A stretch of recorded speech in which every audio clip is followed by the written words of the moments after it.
Welcome to my Asshole Podcast. Let's get into it.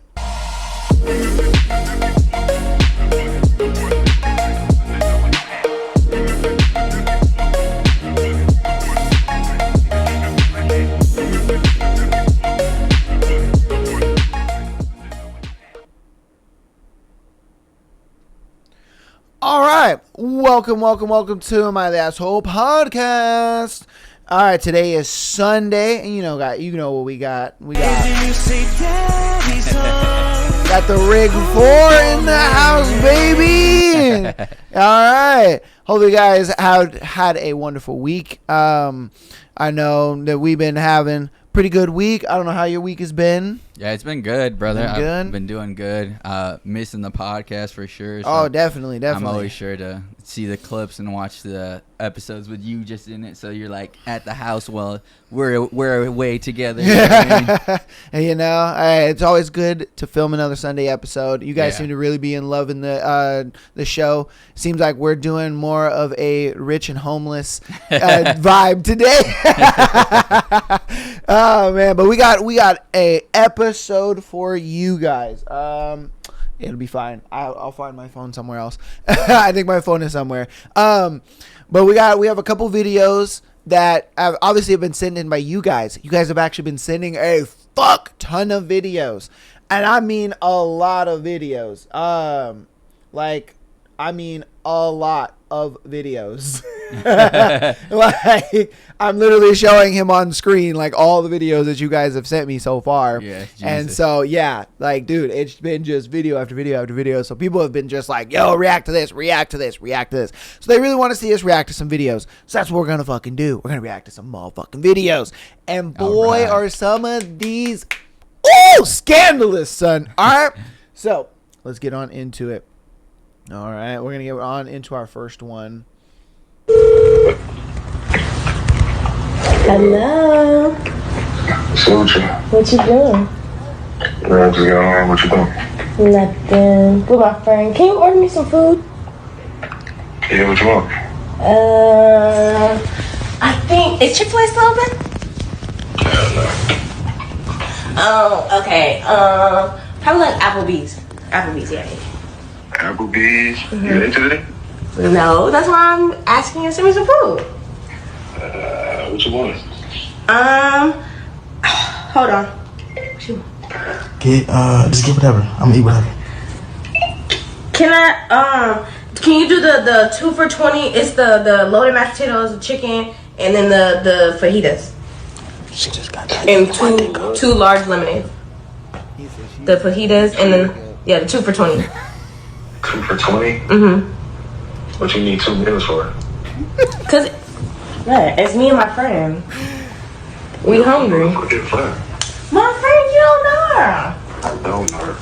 Okay, so just send it. Don't be like that. What you mean don't be like that? Let me see your friend. Why do you wanna? Don't do that. You are not my dad. First of all, where you at, dude? I'm downtown. They ain't tell me downtown. Yeah. Why are you acting like that? Are you gonna send it or not? Shit. Okay. So tell me what you thought about that video, Rig 4. Yeah, nah. She probably thinks she being slick or whatever, but the audacity on this one is insane. She's calling the boyfriend. She said my friend. You don't know her, right? So it's a blatant lie. It's not like she tried to I said friend and you just didn't ask if it was a girl or boy or whatever. Yeah. The man in this recording, she sees this recording.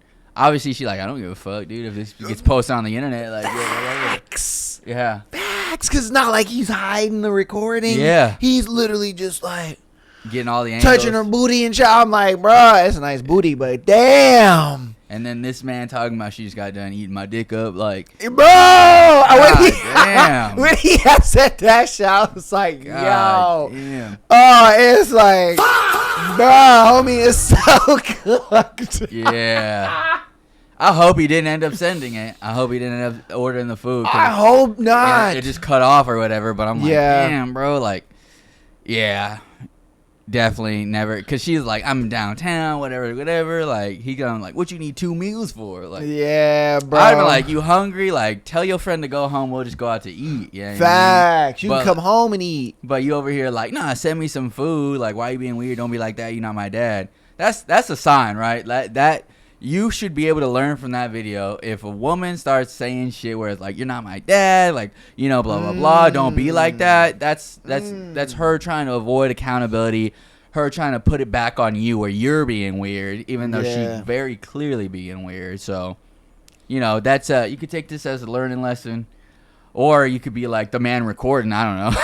Facts. Fuck it. Yeah. I'd rather be the man recording, me bro. Personally, right? Yeah. I had to choose one instead of trying to find the right signs to know she's fucking around. Yeah, Just be the man. dude recording. Damn, Why not? bruh. Why not? That is bad, bro. That's That insane. is so bad. That's insane. I'm not gonna. Oh, and it sucks because they're.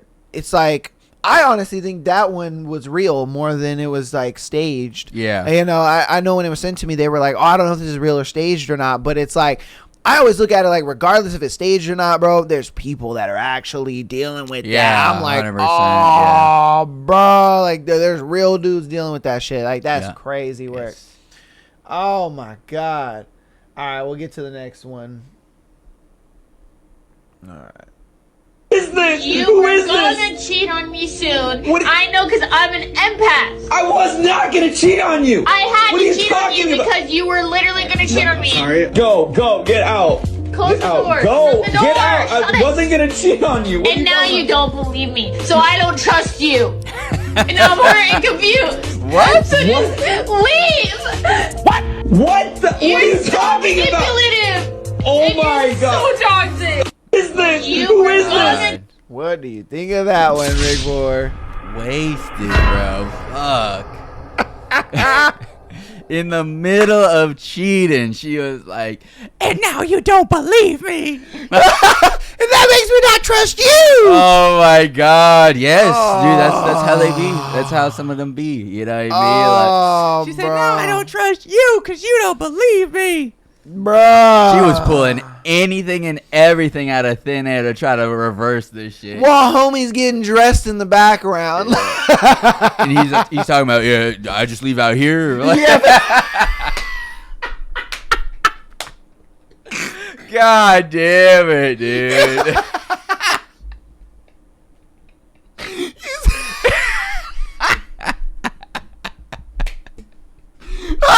Like he was a hotel guest or something, bro. Oh, God. Guess it's time for checkout.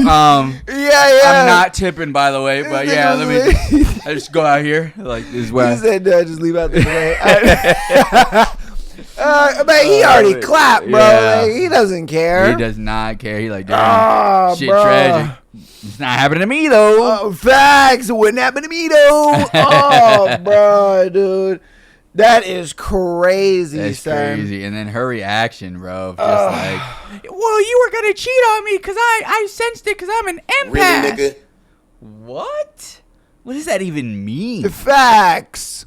What does that mean? You were going to cheat on me anyway, so I went ahead and did that. Like, what? Girl? Huh? Oh my What kind God. of logic is that? Yeah, it don't make any sense. It dude. does not make and any now sense. she getting exposed too for being dumb, dude. Being like, dumb. talking about you were gonna cheat on me. Now people gonna have fucking trust issues with like, oh yeah, I'm an empath. You hear that on the first day, you're gonna be like, Oh, she's yeah, gonna cheat, yeah. dude. She's gonna fucking cheat on you. Yeah. She's gonna sense that you were about to cheat, and then she's gonna fucking go cheat on you first. 100. 100%, 100.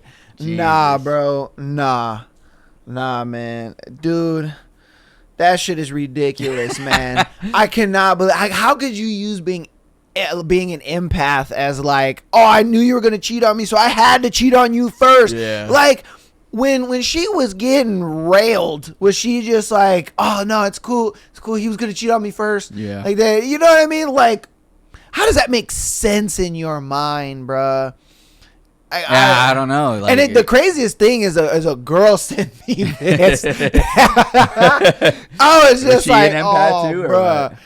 No, she was just like, we don't claim this one. Oh, okay. Yeah, and that makes sense. And I was just like, I wonder what she means by that. And I watched the video. I didn't watch the whole thing. Right. I just watched her say, I'm an empath, and I knew you were gonna cheat on me first. And I was like, okay, that's all I need to know. Yeah. To put this on the show. Yeah. Ladies, let us know if you're an empath, if you claim this one crazy. as one of your fellow feminists or whatever you guys like to call them. And then fucking, I mean, she's probably just trying to empower herself, you know? She's like, I'm an empath, whatever the case, you know? So maybe, man. that's probably what it is, right? She's like, I was taking charge of my future. You were going to cheat first. I didn't want to go through that heartbreak, so I cheated. That's first. crazy, bro. Something. That's this last one is gonna be the longest of the ones, but this one, bro, all I'm gonna say is, all right, that's all I'm gonna say to it, man, because this one's bad. This one's real bad. All right. Have you ever lied to your husband about where you have been after work? That answer is yes. True. Do you consider having sexual relations with your husband a chore? My answer is yes. True. Do Wow, you think dude. I'd whip her off stage. What the fuck, Yes. bro? God damn. She fucking up there smiling and shit. He saves her on this one because it was like, oh, do you think that you've been a good wife to your husband?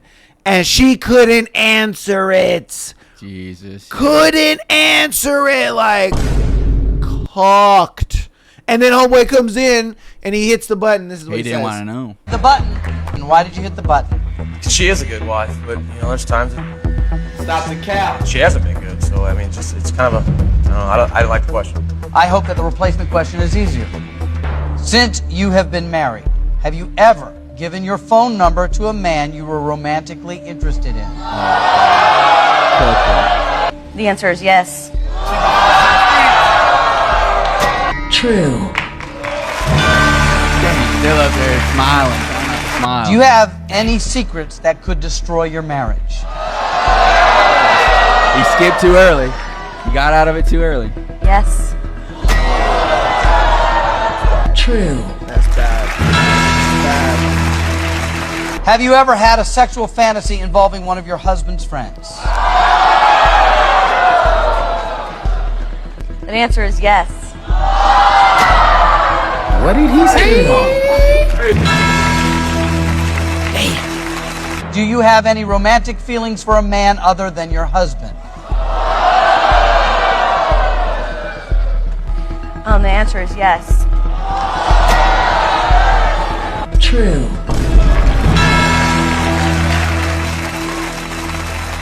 Have you had sexual relations with any of your husband's friends and never told him about it? The answer is yes. Since you have been married, have you had sexual relations with a man other than your husband in your own bedroom? Oh, hell The answer is yes. Are you still in love with Chad? Oh! There's a Chad Thundercock. Yes, I really love him.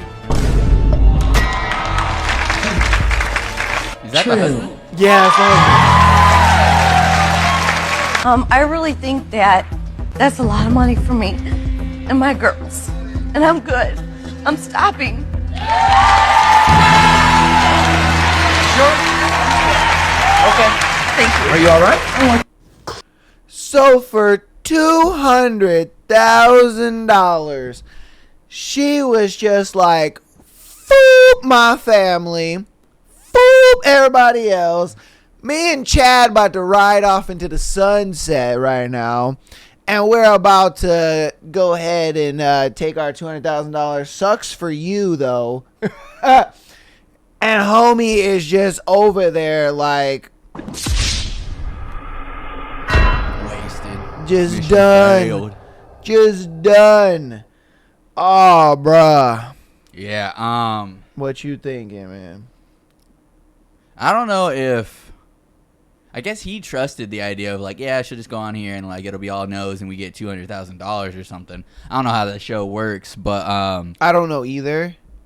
yeah, I don't think he had he went there in mind with the idea that this was going to go so far south. And Yeah. me personally, I'm not sticking around on the show after that. I'm not. Oh yeah, and then you tried to save her in the whole like, oh, she's a good wife, Yeah. you know, she's great, but nah, bro, Yes. nah, she wasn't that great. The evidence Like, was right in front of him, and like I said, Stop the cap. Yeah, you work long enough in sales, people will gaslight themselves into anything. you know? Yeah, And so bro. That's why I'm like, yeah, for him, he was just like, no, she doesn't have to answer that. She has been a good wife, and then it just kept getting worse. Oh, worse and worse. It and was. It worse. was. Do you have sexual fantasies about one of your husband's friends? Yes, dead. Do you have you had sex with any of them in your own bedroom? Yup, dead. It was just like, bruh, it kept getting worse for this man. Yeah. I don't know how I wouldn't be like I said, like you said, I wouldn't be able to survive. No, I yeah. would have been like, I'm good. I'm done. Yeah. I'm good. She's definitely, when the story mode's over, she's getting the bad ending for sure. Oh, Yeah. 1,000%. She's getting She's the got bad all ending. the low on her, bro. Yeah, all low on She's her. getting the tuberculosis and everything. Yep, she's cooked. She's not getting the deer, she's getting the wolf. You know what I mean? Dude. Spoiler alert, but yeah, fucking for her, like that's what I'm talking about. In the beginning, she's all smiles, kiki, whatever, right? And then it started to set in for her a little bit where she's like, you know, there may be some accountability to this, so I'm gonna stop smiling, but you know, at the end of the day, yeah, I don't think $200,000 was worth all that. to be real. No, it was not. No, yeah. Nah, man. Public humiliation and like the destruction of our marriage, bro. It's like, dude, like what the fuck, man? Yeah, wife wins $200,000. Yeah, she won. He not only $200,000. loses $200,000, he loses his wife. He loses family. He loses his family. There then- ain't no way she gonna let him see the kids. And now his face is on the internet as a loser, you know? Man, And bro. that's one of those things where it's like, Like, we talk about it on the show, dude. Like, yeah, it's your fault. It's his fault. You know? yeah, he let all that happen. Yeah, You know bro. what I mean? Nah, I feel it. It is his fault. It's Yeah. like, bro, you should have seen the signs. You should have been able to understand the type of woman that she was. Yeah. Like, come on, man. You know, and what it comes down to a lot of times is I think a lot of dudes, they get women that are just like ex-hoes, man. Yeah. You I know, can it's see a that. thing where they were ran through and all this stuff, and now they're a woman that's at a point where they're like, fuck it, I'll just take any guy, and then they'll get one of these type of dudes, and then, you know, they get comfortable, everything is good, everything's solid, they think, oh, homie's not going anywhere, and their hoe tendencies come back, and it's why they say you can't make a hoe into a housewife. Because them tendencies are always going to be there. They're always going to come back. And I guarantee you, her in her 20s, she was a hoe. She was just giving it out to everybody. You And know? now she's doing the Hannah Montana, trying to get the best of both worlds. You know what I Yup, mean? She's over here fucking exactly. trying to be a housewife and a hoe at the same time. Oh. Because it's one thing where I don't know how their situation's split up, but like in the dynamic of, you know, assuming that he pays for everything, like for you to have all the bills paid for, all the furniture bought by him, and then you're like, hey, come in here and let me like blow you on the bed he bought. You know what I mean? Like, Yeah. that shit like really, really, really hits hard, you know? And like I wouldn't be able to stay there for the whole show. You know, she's No. already getting $200,000. I'm losing my family, and I'm getting posted on live TV, or not live TV, but getting posted No, on that TV. is live TV. Oh shit. That is Well, live. TV, internet, dude. Yeah. What do you? Yeah, you When that was got. aired. You got a lot more priorities to now shift, and you don't need to wait for the end of the show to start shifting towards those. You know what I Oh, mean? 100%. You actually should have 100%. been on Yeah. those, but that's why you're there. Because you know? that Chad question makes me feel as if he's already caught her cheating. Yeah. You know what I mean? He already caught her cheating. Like the first video that we watched of Homeboy, you know, where she was she was asking her boyfriend to buy that nigga lunch and shit. I think that was Chad. I could see that. You know what I yeah. mean? That was Chad and her, bruh. Yeah. You know, and then I think it got to a point where he caught them, and she's like, no, I love you, and I care about you. Let's work it out. And he's just like, all right, sure, let's work it out. But every time Chad came around, she would give him that jump on him, hug, and sink the hips and shit. Oh, damn. And that's probably what was happening. And he was just like, Damn. just like the dude filming. He was like, Yup. oh, I mean, bro, I guess this is just normal. This was Chad right gosh, here. he's here. Yes. This was Chad Chad. and her, dude. This was Chad, bro. And then you got the husband. Baby, do you want to go Yeah, get the food? husband was there watching. Sure. Sure. She was like, who the fuck am I talking to again? Yup. Goofy. Goofy. Looking yeah. goofy as fuck, bro. That's the husband on that fucking show, dude. That's the husband on Lost that show. $200,000, and then every time Chad would come around, that's how they would fucking act too. So, Bro, and I guarantee you that's what happened. yeah, I guarantee that is what happened with Chad, bro. I and guarantee he was just you. there, like, is anything going on? And she was like, no, just Everything. shut the fuck up. Yeah, shut up, Mark. Shut up, Mark. Like, we don't talk about you. And I'm just like, bruh, that's crazy. Yeah, especially because she was just. At first, she was just laughing, kikiing on the show. You know what I mean? Like, Yeah, have a that's good how old you time. know she was just very like open and out there inside the relationship because she thought everything was funny and sweet. You know, Damn. no shame in it, no shame in the game. No shame. Bro, that's crazy. That's insane, honestly. Yeah, bro. Wow. All right. That's going to be the videos, man. You guys let us know what you thought about the videos. Audio listeners, you know, if you want to see the videos, definitely head on down to YouTube and check out the video form of the pod so that way you can watch the videos and see what the hell we're reacting to. But boy, I think y'all heard enough. Yeah. I mean, I don't think you really got to see it. I think you heard enough. But, man. Yeah, keep sending in those videos though. You know what I mean? I got a lot more of them. We don't got enough time to go over any more than 3. So, can you have my phone? We're gonna get into today's thread. Today's thread is a bit of a different one. I went ahead and got the community a little more involved with today's thread. Excellent. I went ahead and had them ask you, I asked them a question for you. Okay. And so today's thread is, what is the funniest joke that you have ever heard? So I asked the community, what is the funniest joke you've ever heard? We're gonna then read that joke off to you and see if you think that their joke is funny. Okay. All right. Sounds good. So some of the jokes have like, I guess, backstory to them. So it's not just like they wrote out a joke. So we'll just read them and then you'll give your honest opinion on it. All right. Okay, so we'll do our first one here. What is the funniest joke that you ever heard? An old Italian gentleman lived alone in New Jersey, and he wanted to plant his annual tomato gardens, but it was difficult work as the ground was hard. His oldest son, Vincent, who used to help him, was in prison. The old man wrote a letter to his son and described his predicament. Dear Vincent, I'm feeling pretty sad because it looks like I won't be able to plant my tomato garden this year. I'm just getting too old to be digging up the garden plot. I know if you were here, my troubles would be over. I know you would be happy to dig that plot up for me like the old days. Love, Papa. A few days later, he received the letter from his son. Dear Papa, I don't dig up that garden. That's where the bodies are buried. Love, Vinny. At 4 a.m. the next morning, the FBI arrived, local police arrived, and they dug up the entire area without finding any body.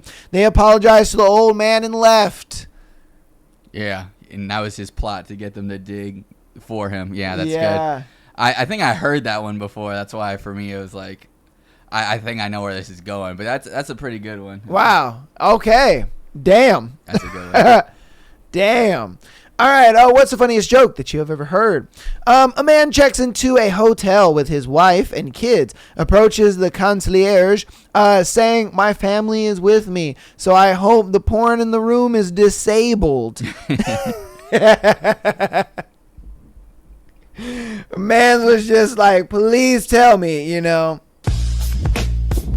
of that going on, man. My family's with me this time." That's crazy because that makes me think like he's been to that hotel before. And he gets the porn package all the time. They're like, "Oh, yes, good. So, would you like the porn package as usual?" The family is with it. The family's with me. Not this time. No. Yeah, Porn, that would be awful. That'd be terrible. Yeah, exactly. Don't give me any of that, dude. Yeah. He's like, oh, of course, sir, of course, yeah. of course. Not this time. No, not any time. Not any time. Anytime. Never would I want any of that. Good thing it wasn't the other kind of disabled. Wheelchair disabled. Yeah, I know. That'd be crazy. Oh, God. All right. What is the funniest joke that you ever heard? All right. A plane is being loaded. As the passengers come aboard, they are greeted by the stewardesses and 2 pilots. The pilots are wearing dark glasses and are carrying white canes. Most passengers laugh at the joke and find their way to their seats.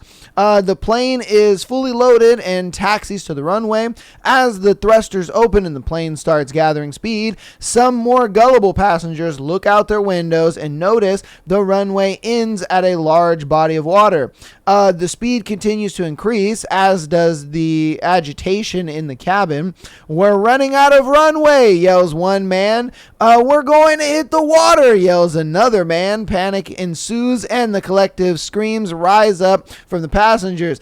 At that moment, the plane miraculously lifts into the air and begins its ascent. The passengers look at each other, exchanging sheepish grins and feeble laughs. Meanwhile, in the cockpit, one pilot says to the other, "Frank, someday they're going to yell and we're all going to die."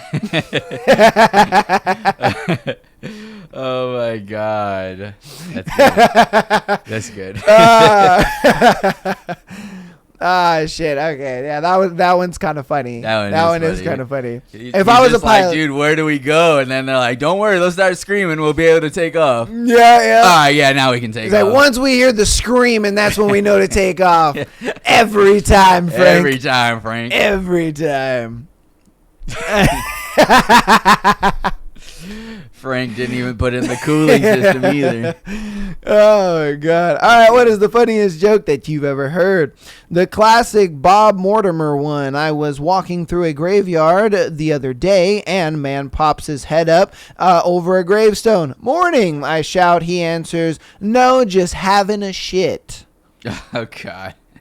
All right. That one's pretty funny. All right.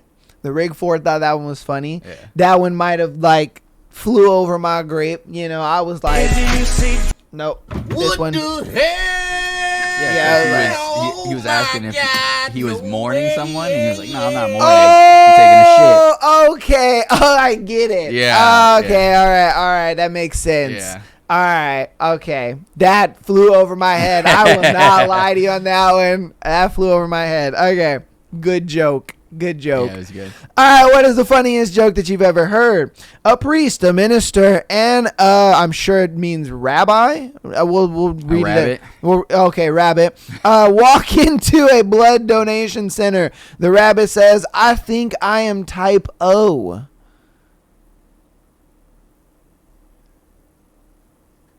Is that the end of? That's the end. That's all it says. At the time. What? Yeah. What? I don't know, bro. Boo. Oh, damn. Boo. No, that one wasn't a good one. All right. Fail. What is the funniest joke you've ever heard? Several moles of argon float into a bar. The bartender says, "I'm sorry, we don't serve noble gases here. The argon doesn't react."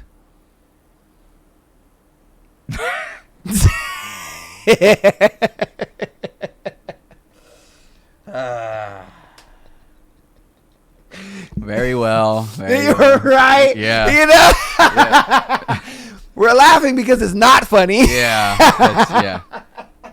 All right. You got me. Because I was just like, all right, it's not funny, but okay. But sure, bro. All right. Oh, goddamn, this one's long. Okay, we're going to get through this one. What is the funniest joke you've ever heard? A depressed man is walking along the beach. He's miserable and can't catch a break in life. He looks out to the water in despair, and suddenly he hears a booming voice from above yelling out, "Dig!" The man is sure he's hallucinating, but again, he hears "dig." So he falls to his knees and begins to dig right there in the sand. As he heaps handfuls after handfuls of sand out, suddenly, he hits something solid. He traces around it and quickly realizes it's a treasure chest. The booming voice immediately yells, "Open!" So the man opens the chest and reveals $1 million in cash. He can't believe his luck has turned when he suddenly hears the booming yelling voice out again. "Casino!" As quickly as he can, he carries the chest up to the dunes, to the closest road, and flags down the first taxi approaching. "Casino!" the voice repeats. So he asks the driver to take him to the nearest casino. On arrival to the casino, the man pays the driver, and then a booming voice yells, "Enter!" The man gets out of the taxi and walks to the casino. "Roulette!" booms the voice. "Hurry!" The man pulls the entire $1 million out on red 21 and eagerly watches the croupier spin. The ball then lands on black 16. The booming voice yells, "Fuck!" That's pretty good, yeah. He was like, "Fuck, dude. God damn. He's like, "God damn it, I put that $1 million there. I was hoping he was going to win."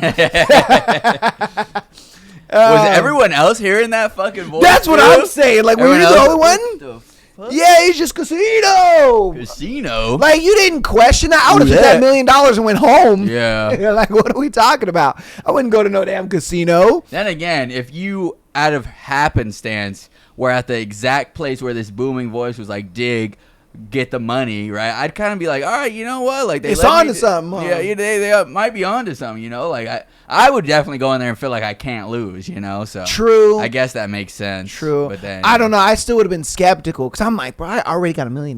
Like, what more do I need? Yeah. You know what I mean? Like, what? Nah. Hey. I think where he fucked up is he put the whole $1 million on that bet instead of actually betting in smaller amounts. Yeah, because you could have put $100,000 on there and say he would have won. Because, like, I think on the numbers, what is it? The numbers are like, I think it's like 8-1 or something like that. I don't know, roulette. I'm you guys not Mason. I don't know what the numbers mean. You guys can correct me in the comments, but I know it's a very large ratio. So if he were to like even just put $100,000 on there and hit it, bro, you'd be looking at, you know, almost another $1 million. Yeah. So it's like, bro, you didn't have to put the whole million on there. And then I would have put $100,000 on either red or black. Yeah. Bro, like, come on, bro. You're at least doubling what you put on there. Think about it. If you would have put $100,000 on that red 21 and then $100,000 on just black, bro, you would have walked out of that bitch at least, you know, with it. Well, you'd have broke even at that point. You know what I mean? You wouldn't have lost anything. And then you're like, all right, cool, I can keep gambling. Did you put the whole $1 million? Yeah. Come on, man. What are we doing here? Yeah. You stupid. All right, on to our next one. What is the funniest joke that you've ever heard? I do like the one I've heard is the most universally funny joke or whatever, where like two hunters are out hunting and one of them kneels over. So the other one calls emergency services and says, "Help, we're out here hunting and I think my buddy's dead. What do I do?" The operator says, "Well, first make sure he's dead, and here's 2 gunshots." And the hunter says, "Okay, now what?" Oh, bro. Damn it. Damn it, dude. This is why you can't have dumb friends, dude. Oh, no, bro. That's terrible. He literally was just like, "Oh, shit, I think my friend is dead." And he was like, "Okay, well, make sure he's dead." He's like, "Okay, give me a second." Okay, now what? He looks at his Now homie, and his homie is just done. Orked him. He probably shot him and got the fucking low on her, dude. He probably did, bruh. And then later on, he's got to tell his family, and he's just like, yeah, so, yeah, Frank's done. He died. Frank died. Well, I wasn't sure, but then I made sure, and he was definitely dead after I made sure. What happened? I called 911. They told me make sure. So Yeah, I made had sure. to put a couple in his head, you know? That's crazy. God damn it. Oh, shit. All right. What is the funniest joke that you've ever heard? Two nuns were riding their bikes to church. One of them says, "I'll never come this way before." The other replied, "It's the cobblestone." Oh, okay. All right, yeah. Oh, okay. All right. All right. It's the cobblestone. All right. What is the funniest joke you've ever heard? Two black dudes are walking down the street and they see a sign that says "Become white." Oh, I've seen this one.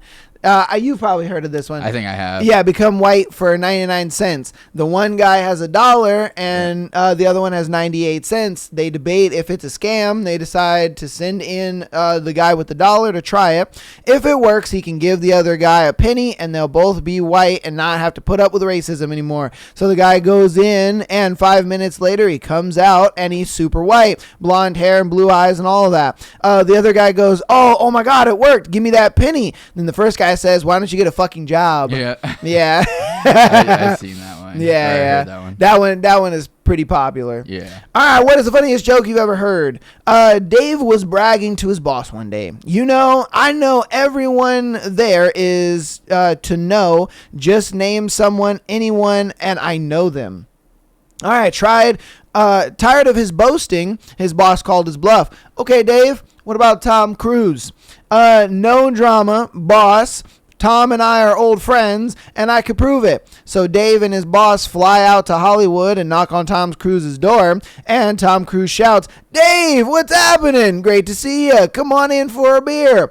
Although impressed, Dave's boss is still skeptical. After they leave Cruise's house, he tells Dave that he thinks him knowing Cruise was just lucky. No, just name anyone else, Dave says. "President Obama." His boss quickly retorts, "Yep." Dave says, "Old buddies, let's fly out to Washington," and off they go. At the White House, Obama spots Dave on the tour and motions him and his boss over, saying, "Dave, what a surprise. I was just on my way to a meeting, but you and your friend come on in and let's have a beer first and catch up." Well, the boss is very shaken by now, but still not totally convinced. After they leave the White House grounds, he expresses his doubts to Dave, who again implores him to name anyone else. He said Pope Francis. "Sure," Dave says. "I've known the Pope for years." So they fly off to Rome. Dave and his boss are assembled with the masses at the Vatican, St. Peter's Square, when Dave says, "This will never work. I can't catch the Pope's eye among all these people. Tell you what, I know all the guards, so let me just go upstairs and I'll come out on the balcony with the Pope." He disappears into the crowd, headed towards the Vatican. Sure enough, half an hour later, Dave emerges with the Pope on the balcony.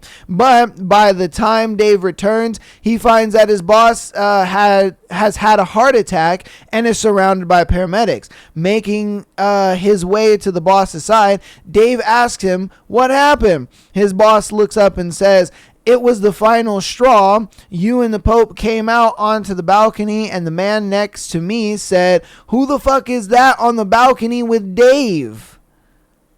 Yeah, I've heard that one before. It's a pretty classic one. Oh, is that one? Yeah. I've never heard of that one. Oh yeah, I think it's a classic, but yeah, it makes sense.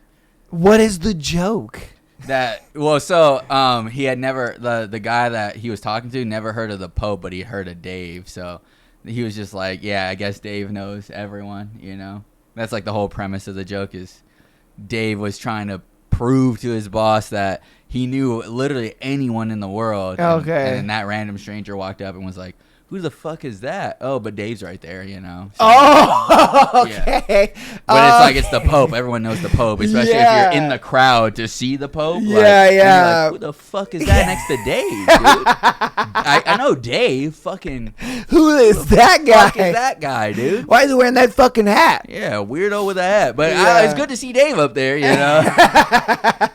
Okay. All right, that makes sense. That makes a lot more sense. Yeah. That is a good joke. That is funny. All right. What is the funniest joke that you ever heard? I told. I don't know why the Dave shit's still getting me. All right. What is the funniest joke you've ever heard? I told my wife she was drawing her eyebrows too high. She looked surprised. That's good. Yeah. That one is a good one. Oh my god, that one's good. Oh shit. All right, what is the funniest joke that you ever heard? One's green and furry and has 4 legs, and if it falls out of a tree and lands on you, you die. I don't know. A pool table.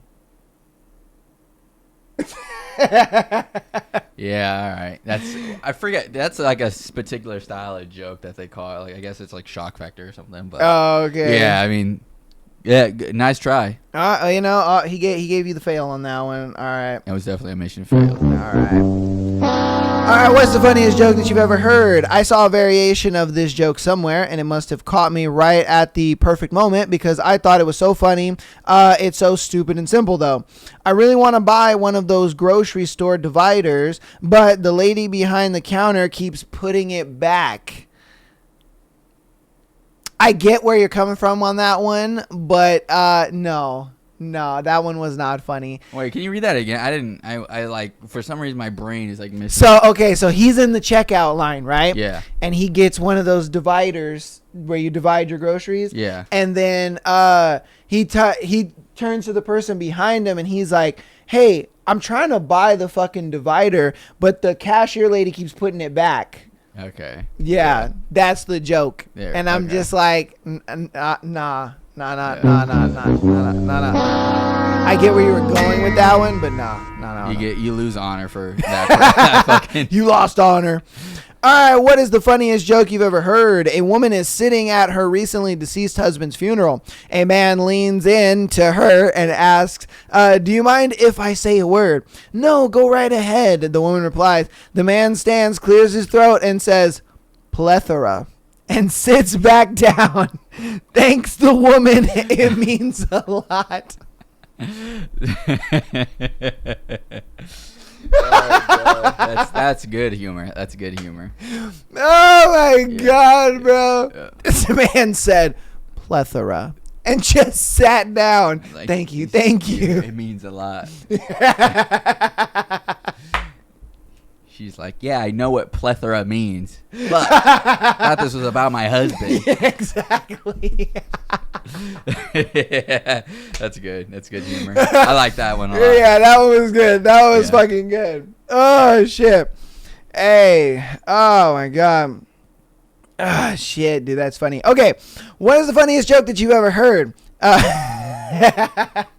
sorry. The plethora is still kidding me. Oh, God. Yeah. Oh, sorry. It's just, oh, dude. Oh, fuck. This man's like an iron vault. It's so hard to get him to laugh at shit. And that's why I knew this thread was going to be so good. Because I was like, you guys got to pull out like the stops for this man. Oh, you can get me pretty easily. Oh, but this dude, you got to get him good. All right. What is the funniest joke you've ever heard? My dad asked me the other day, "Are you even listening to me?" Which is a really weird way to start a conversation if you ask me. Nice. Nah, come on, man. Oh, what was that? Come on, man. All right, what is the funniest joke that you've ever heard? 3 moles are traveling underground. The first mole says, "I smell sugar." The second mole says, "I smell honey." And the third one says, with disgust, "All I smell is mole asses." Oh my God. All right. Why would the second one smell honey though? Did the first one have honey on his ass or something? Like what? I don't know. Yeah, it was. I don't think that was presented the right way, but like it, I kind of get where it's coming from. Okay, all right. Okay, what is the funniest joke that you ever heard? Why do chicken coops have 2 doors? If they had 4 doors, it'd be a chicken sedan. That's good. That is funny. Sedan, That is funny because it's a coupe, so it's a 2-door car. Yeah. Be a chicken sedan. I'm telling you, can get me, but it's hard to get him. All right, what is the funniest joke you've ever heard? A little boy and a clown are walking into the woods at night. The little boy looks up at the clown and says, "Gee, Mr. Clown, these woods sure are dark and scary." The clown looks down at the boy, tussles his hair, and says, "It sure is, but think about it think about if it from my perspective. I have to walk back alone." Oh, bruh. That's crazy. Is it because he's gonna kill the kid? He's Is that gonna, what? yeah, he's gonna kill the slaughter kid. that kid. He's like, think about how hard it is for me. I gotta go back alone. I feel like that's exactly the kind of joke the Joker would say. Yeah. Yeah, because he's that kind of fucked up. But yeah, I mean, that's. Damn. Yeah. Damn. That's what it reminded me of immediately when I was like, that sounds like something the Joker would say. Yeah. All right. What is the funniest joke that you ever heard? Mickey Mouse was in court. The judge asks Mr. Mouse, "You wish to divorce your wife, Minnie, for being extremely silly?" Mickey says, "No, I said she was fucking goofy." Yeah, I've seen that. I've heard that one. All right. Let's see. Okay. What is the funniest joke you've ever heard? A guy wants his friend to go out drinking. He won't because he always gets too drunk and throws up on himself, and his wife gets pissed about the cleanup. His buddy says, "Just put a 20 in your shirt pocket and tell her it's from the guy that threw up on you." When he gets home from the bar, his wife is pissed about the puke, but then pulls the money and tells her about the guy. She says, "Hey, there's 2 20s in here." He says, "Yeah, can you believe it? That guy shit my pants too." Aw. Oh my God. Yeah. That guy's insane for that. He knows himself so well. He's like, yeah, dude, I might just throw an extra 20 in there. Facts. She's cleaning you for $40? No, thank you. Oh, fact. That's disgusting, bro. I would have took that $40 and like, get your bitch ass in there and clean yourself up. You clean yourself up. What is the funniest joke you've ever heard? A blonde policeman pulls over a blonde driver and asks for her license and registration. The blonde woman asks, "What's a license?" And the officer says, "It's the little square thing in your purse with your picture on it." "Oh," responds the blonde woman as she pulls out a pocket mirror. "There you go." The policewoman looks at it and says, "Oh, if I had known you were a police officer, I wouldn't have pulled you over. You're free to go." Oh, my God. That's good. Oh, my God. That's so dumb. That is dumb. All right. Jesus. All right, what is the funniest joke you've ever heard? Mike is on a long trip for a drink at this bar. After a bit, someone runs in and says, "Run for your lives, Big Jake is coming." The bar clears out in a hurry except for our protagonist, who has no idea what's going on. Suddenly, this big bear of a man kicks down the door, kicks the tables and chairs out of his way, and walks straight to the bar. He grabs Mike's beer and chugs it in one gulp and slams the glass down on the counter. Mike is scared for his life. Mike stammers, "Can I get you another, sir?" Ain't got no time. Didn't you hear? Big Jake is coming." Damn. I'd be like, "You're not him?" Yeah, literally. What the fuck? Yeah. Hold up. Who the hell is Big Jake then? Yeah. And how big is he? Yeah. If you're that big. Like, bro, literally just kicked down the door and was just like, "Ugh, flip all these tables. Give me that drink, bitch." Big Jake's coming. Like, wait, what? Huh? Like, Man, you're not Big Jake? Yeah. I'm out of here. Literally, he's just at the bar and he just hears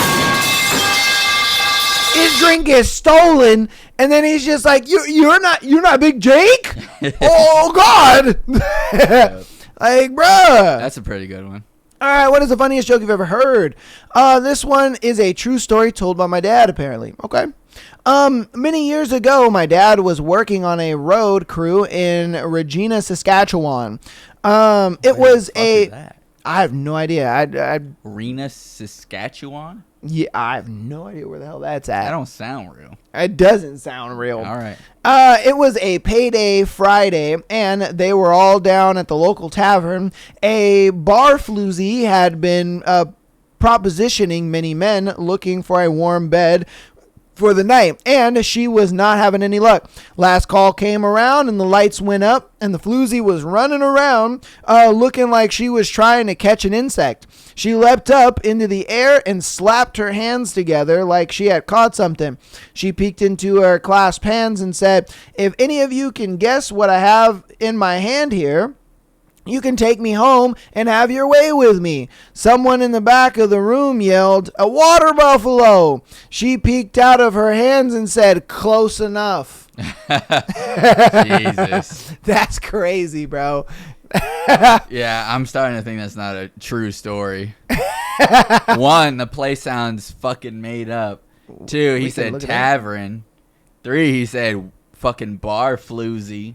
I These know, are not right? Real terms, brother. No, I mean, like, this is mythical. Yeah. Like, usually when you think tavern and like bar floozy, you think medieval. You know, I just wonder if Saskatchewan is actually a place. Hold on, Saskatchewan.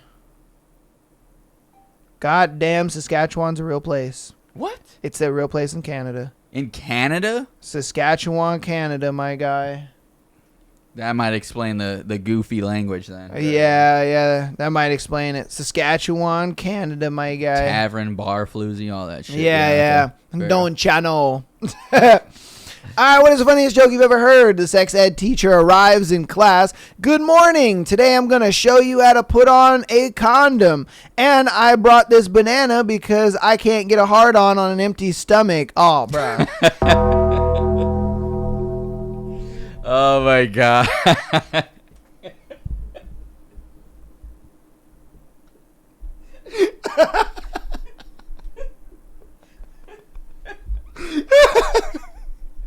Oh, my God. Oh, my God. That's good. Fuck. That one was fucking good, dude. Oh my God. Oh fuck. That was good. What got me is the fact I didn't see it coming. Like, yeah. Everyone uses a banana, and then I just got this banana because I can't get a hard on an empty stomach. Oh fuck, that was good. Wow. I bet you those kids were like, yeah, they were just like, wait, huh? Yo, bruh, nah, they're just. Huh? What are we talking about here? Like, no. Yeah, they were like, yeah, bro, that's crazy. Oh shit, that one was good. That one was funny. All right, what is the funniest joke you've ever heard? A woman goes to her fiance's parents' house for dinner. She notices they are having broccoli, which makes her extremely gassy, but she wants to be polite and eat them anyways. Halfway through the dinner, she starts to feel her stomach bubbling up as she has no choice but to let out a fart. She does, but the dad goes, "Sam, who is the family dog?" She thinks the dad is blaming the dog for the fart, so she decides to let out another one. Dad goes again, "Sam!" Clearly, it seems the dog is taking the blame for it, so she decides to really let one loose and let a big fat one go.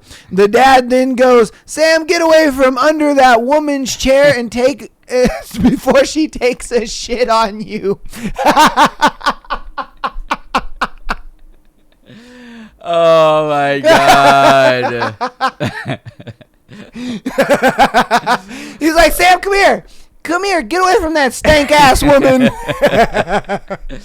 The fiance is probably just there like, "God But damn it." I know, he's just like, "God damn." It's like, that's my wife, bro. Yeah. Like, fuck, man. Every time it kept happening, dude, the dad's just like, "Sam, Get over here." Get out of there, dude. She's gonna shit on you eventually." God damn it. Oh my god. She was being clever too. Right? She was like, "Oh, the dog's taking the heat. Let's go." All right, what is the funniest joke you've ever heard? Scrolled and searched and saw didn't see this one. Okay. A pianist with Tourette's sees a now hiring ad on the side of a nightclub. He goes in and asks the owner if he can audition. The owner sits at the table and listens as the pianist plays an upbeat tune with a lot of skill. When he's done playing, the owner says, "That was great. What do I call you?" That was, "I piss and shit on every girl I date." What? Geez, okay, play something else. The pianist plays a slow piece that is most beautiful music the owner has ever heard. Again, when he's finished, he asks the pianist, "What was that piece called?" "That was I fucked your mother in the ass last night." The owner is once again taken aback, but says, "Look, you can play, and I'd love to hear you in my club. The only thing is that I can't have you talking to my guests like that. So if you play here, you can't talk." The pianist agrees. On his first night, he is playing to a full crowd. At the front table, there's a woman sitting alone. She is gorgeous with ample cleavage and a slit on her dress up to mid-thigh. She's really getting this piano's engine going. At intermission, he goes to the bathroom and rubs one out because he is turned on by the woman in the audience. He then goes to the bar to have a drink. The woman walks up to him and catches his eye. He says hello to her, and she responds, "Do you know you have a raging hard-on and nut on your shoes?" Aw. And the pianist responds, "Know it? I fucking wrote it." That's pretty good. That's pretty good. Hey, you gotta have that kind of confidence, man. Yeah. You know what I mean? Like, hey, bro, I'm gonna lean into it. Fuck out of here. Yeah. Because I guarantee you, enough confidence, she probably still went home with him that night. Yeah. You know? Oh, that was a good one, though. That was good, yeah. All right. We'll probably do two more and then win the thread. So you guys got two more jokes to make this man laugh, you know? All right, what's the funniest jokes that you've ever heard? Not the funniest, but I created this. All right. My girlfriend was perfect in a way, except that her armpits were smelly. Hands down, the best girl ever. Oh, come on, man. What was that? Nah, bro. Nah. Hands down. Yeah. We understood it. We understood. It just wasn't good. Just keep it to yourself. Yeah, it just wasn't. Keep it to yourself. All right. What is the funniest joke you've ever heard? This will be our last one. My English teacher in high school told this one. What does Santa call his elves? Subordinate clauses. I was the only one who really laughed and still think it's the greatest joke ever. All right, man. The joke under it is, why is Santa's sack so big? Because he can only come once a year. That one was more funny. Yeah. Yes. All right, man. That was what was your funniest joke? Hopefully maybe you guys laughed at some of the jokes that maybe we didn't laugh at. Obviously these were the jokes sent in by our community for our boy here. And he laughed at some of them. Yeah. You know, some of you guys had some top tier jokes. What was the best one that I think you could remember? That was the banana one. Oh, okay, the banana one. The Yeah. Dave one was my favorite one. Dave one was Yeah, good. once you explained it, I was like, oh, that shit's funny. Yeah. I couldn't stop laughing at that one because they're like, who the fuck is that guy next to Dave? Yeah. That was funny. That was hella funny. Yeah. Oh man. All right. You guys let us know what you think about it in the comments. Which joke was your favorite? Which one did you think was actually funny? Which ones did you didn't think were funny? And You had to eat the banana.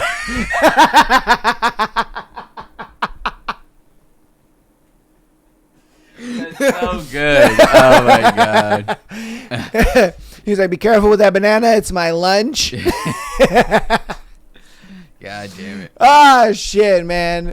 Did you see the McDonald's shit with the big arch? Bro, that was insane. Oh, God. That CEO was trash. Oh, that was insane. Unless it was a ploy, because if it was a ploy to get people talking, it worked. Yeah. Maybe. But at the same time, though, I think he knows what that meat's really made out of. And he's just like, man, I ain't eating this shit. Yeah, shit's Yeah, like, what the fuck? All right, but yes, let us know what you think about it in the comments. Which ones you thought were funny, which ones you didn't think were funny. If you have some funny jokes, definitely put it down in the comments. Let us know, all right?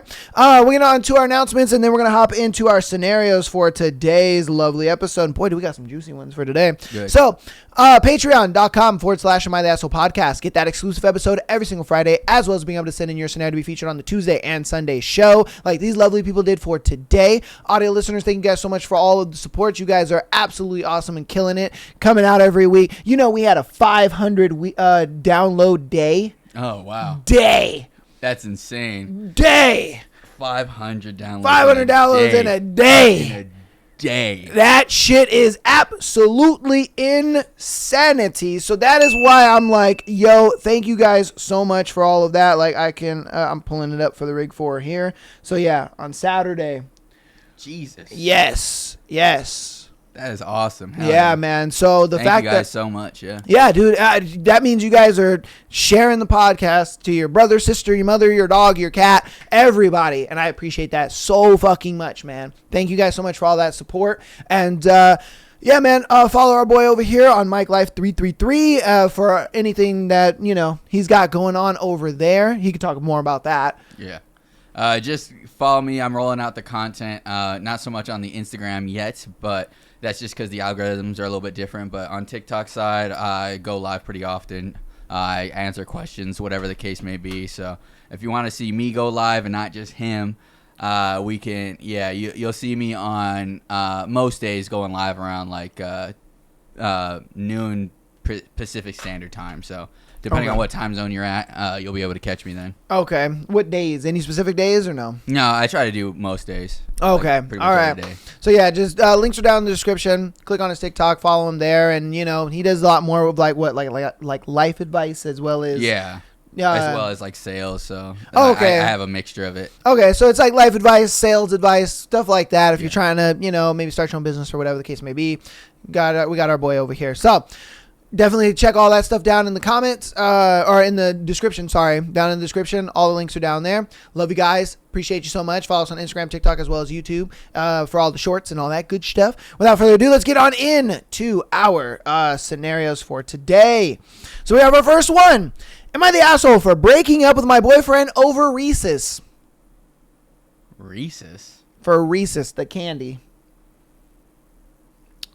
Okay. Let's all get right. into it, Me and my boyfriend have been dating for 1 year now. Our anniversary was last week. We were just supposed to have dinner, which we did, and it was nice. After we were going back to his apartment, he said that he had a gift for me.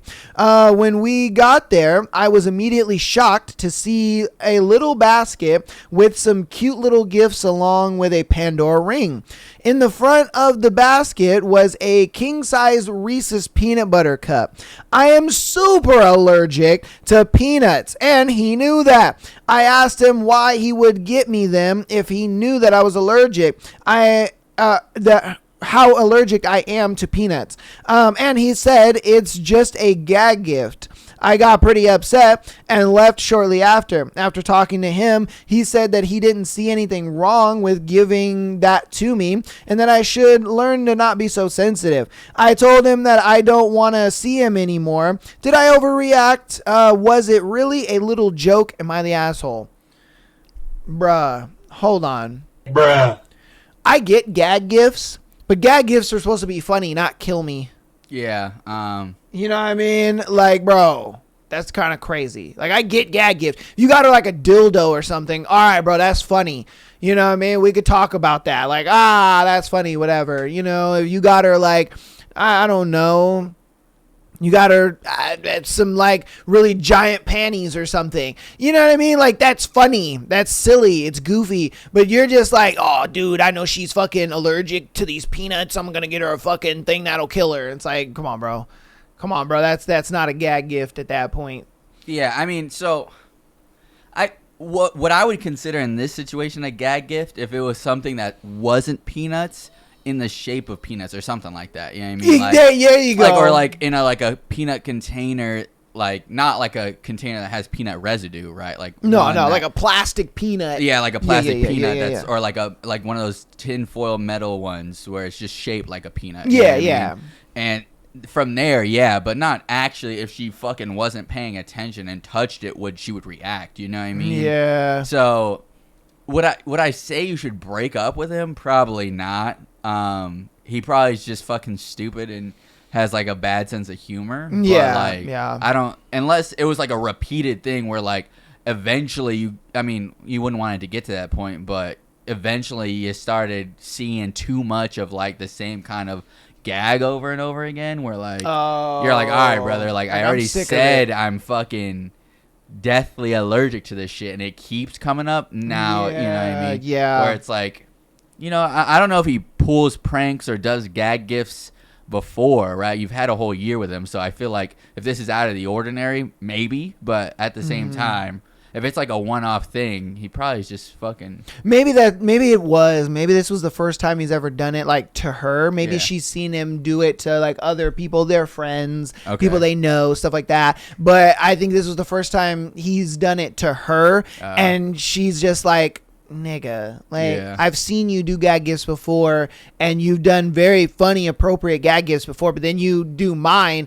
and it's some shit that can kill me. Like, bro, what are we doing here? So, and then on top of that, he didn't really handle it in the best way. He was just kind of like, oh dude, you should just fucking stop being sensitive. Like, come on, bro. Like at that point, you kind of talk to your woman and be just like, hey, look, my bad. I thought it was gonna be funny and it wasn't. I'm sorry. You own up to your shit at that point. Like I don't think her being mad was in the wrong. Again, if you got like a dildo or if you got some giant panties or some shit, you know what I mean? Like that's funny. It's silly. If you got mad over something like that, then I would be kind of more on his side and be like, all right, bro, stop being so sensitive. But since he got you something that can kill you, I'm like, okay, all right, bro, I'm on her side. Yeah, like that's the thing. Like my wife's afraid of the ocean, so like at the most I would like get her like a picture or something, because even a picture would scare her, right? Like a picture or a video would scare her, and she'd be like, no, freak out, right? But I wouldn't like then like blindfold her and take her out in the middle of the ocean and be like, oh, it's such a funny gag gift, you know what I mean, or whatever, right? Take her to the beach and throw her in the ocean. Oh my god, isn't this gift funny? Yeah, like that'd be fucking stupid of me, you know what I mean? So like I said, for this like one-off time, I probably wouldn't have broke up with him, but like if it's like a repeated thing, or it's like, all right, now you're starting to see like some trends of like, all right, this guy's kind of stupid, then I could get it, Yeah. Man, I want to know what makes her scared of the ocean. Does she think he's gonna drag her in? What's that fear? There's like a word for it where it's just like aquaphobia. No, it's like the vastness of it. You know what I mean? Like some people are afraid of like the vastness of like the ocean or like outer space or whatever. So, yeah. Okay. I can understand that. Then I can understand that. Okay. All right. Well, yeah, man. Like I said, you let us know what you think about that one in the comments. But yeah, I don't think you're the asshole at all. Right. Well, okay. Is she the asshole for breaking up with him? I don't feel like there's enough context, right? Yeah. Because like I said, it just depends on how many like occurrences they had, how many like actual problems they had, because it kind of, for this, right, like it was like a neglect of health for sure, which is like a big deal. 100%. But like nothing came of it, right? Like had she been hospitalized, I'd been like, yeah, dude, he put your fucking life in danger. But everything was relatively all right. You know what I mean? Like you saw the package, you didn't touch anything, and like you didn't have a reaction. So like for me, it's like, all right, you kind of, I feel like you went high and right with it. But like I said, right, if he's been like irresponsible for like most of the relationship, and then you're like, all right, dude, like this one actually is like the final straw because that was my health, then I could be like, all right, yeah, that makes sense. Okay, yeah. So I just don't have enough information in my. That's true. That's very true. Because that does play a big factor in it. Because if this was like the first time this has happened, then it's like, all right, girl, like chill, relax. But I think because she got maybe to a point like you said where she's just like, bro, this is the last straw, bro. Yeah. I'm done with you. That would make sense. Yeah. So yeah, it just depends. It depends on how whichever one that you are. Yeah. This was like kind of a first occurrence thing. Girl, get back with him. It's Yeah. okay. He fucked up. He's just being stupid. But if this was a reoccurring thing, all right, we understand. Yeah. I understand. All right, so let's get on to our next one. Do slow text response mean that he's not interested? It depends, because if he's a dude with his life together, no, he just has not enough time to really be texting you all the time. Right? Yeah. But if he's pretty much got nothing going on, then yeah, you know, he just it depends on the guy, because you know, if he's a guy that's like, hey, look, you know, I have a high level job, I have a lot of things going on, whatever the case may be, like if he preferences that, hey, you know, I got a lot of shit going on, I'm dealing with that shit, then okay, that he's gonna get to you when he can, and he's gonna make time for you, you know, in the slots that he can. But if it's a dude that is just kind of like, you know, he's got a job, he just goes home, he ain't really doing nothing, yeah, and I ain't interested. But let's read on to the details and let's see what's up. I've been dating this guy for a few months. We've already established we're not seeing others. Things are great overall, but I get insecure over how long it can take him to text back. I know from the beginning he wasn't a texter. Not only did he tell me that, he showed it by mainly texting me to plan dates. It only happened a couple times that he'd text me for casual conversation. I was fine with this because I don't need to text daily with somebody I just met. However, over the holidays, when we weren't going to be able to see each other for a couple of weeks, I fell into that daily texting rhythm.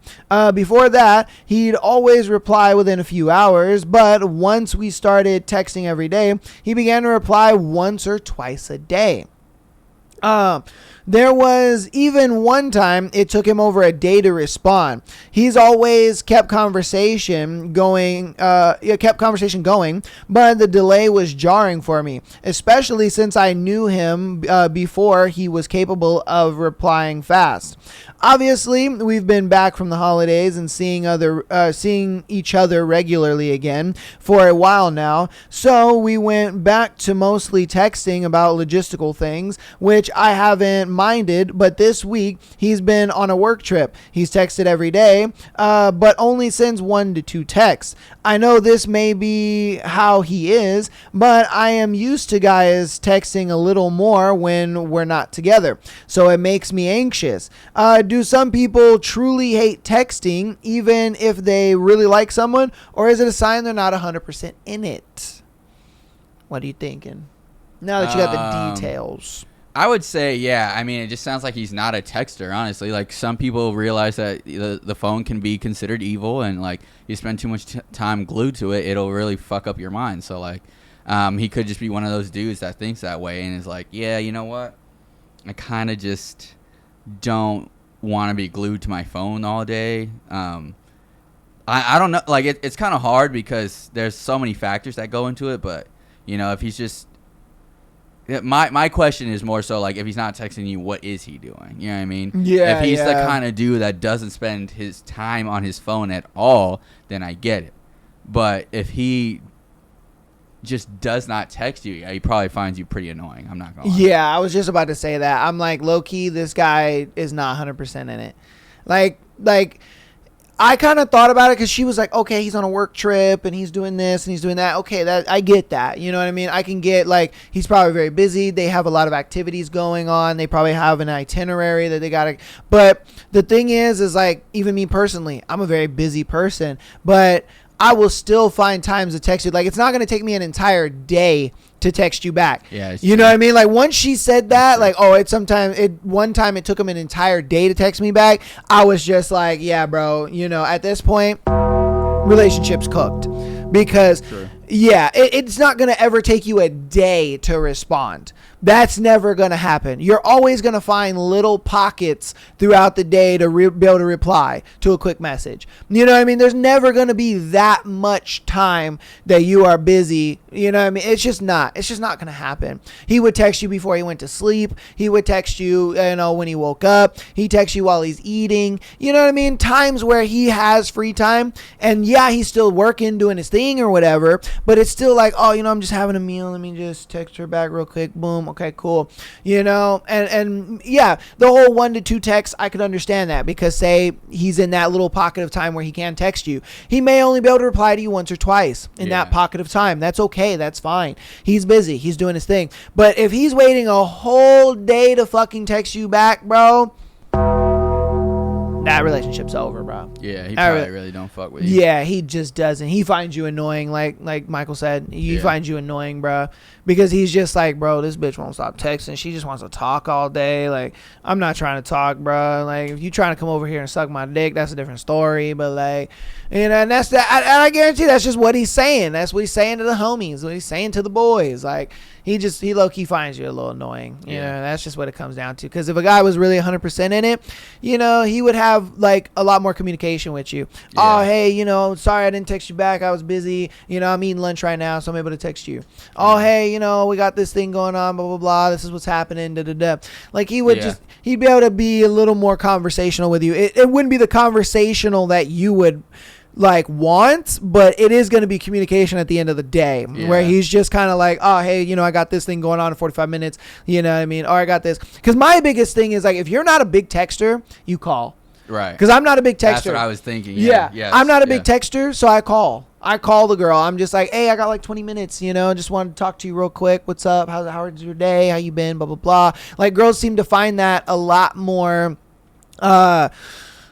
I guess they enjoy that a lot more than, just getting a text anyway. Right. You know what I mean? So it's like, if the guy's not willing to put that kind of effort in, bro, he ain't 100% into it. Let's just be real. He just finds you annoying. Yeah, honestly. Yeah. All right. On to our next one. You guys let us know what you think about that one in the comments. Am I overreacting? Saw my best friend's boyfriend with another girl. Damn. Okay, so my best friend's boyfriend, I'll call him Todd, and the girl will be Lisa. Todd works the night shift. He used to work days, but switched over to nights the same time as Lisa. So they work the same nights now. I usually work nights, but this week got called to work a little later than usual. So while I was sitting in my car, I saw him pull up and saw Todd walk out of his car with Lisa. So I texted my best friend about it, but she doesn't believe me because I don't take a picture or anything of it.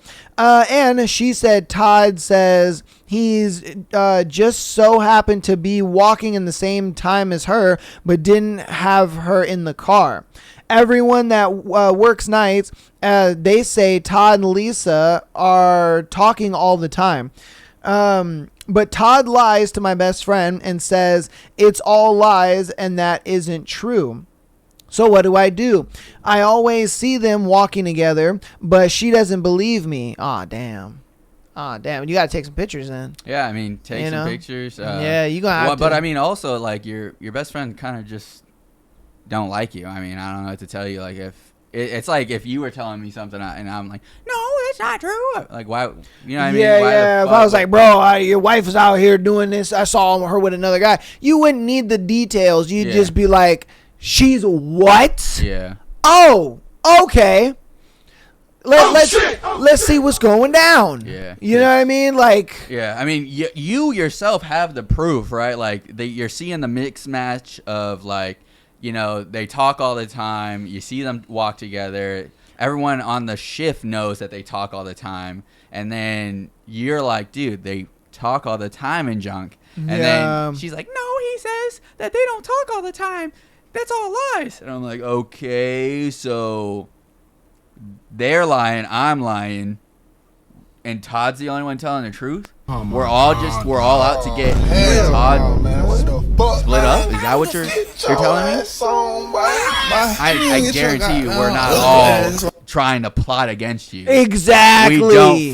We don't like you that much or whatever. We don't have an obsession over you that much where we'd plot against you guys' relationship. Yeah, like, bro, come on, man. There's no way. It's one of those things where it's just like, bruh, if you can't trust what your best friend is telling you, man, odds are that ain't your friend, bruh. Yeah. That is not your friend. That's crazy. Yeah. Like, I would believe and trust my best friend over my significant other, if I'm being honest with you. Yeah. I would. Why? Because it's one of those things where it's like, dude, I've known you so much longer than I've known her. Yeah. Like, what are we talking? If he's saying you out here doing some sly shit, then you're out here doing some sly shit most likely. Yeah. You know what I mean? Like, that's crazy. I get it.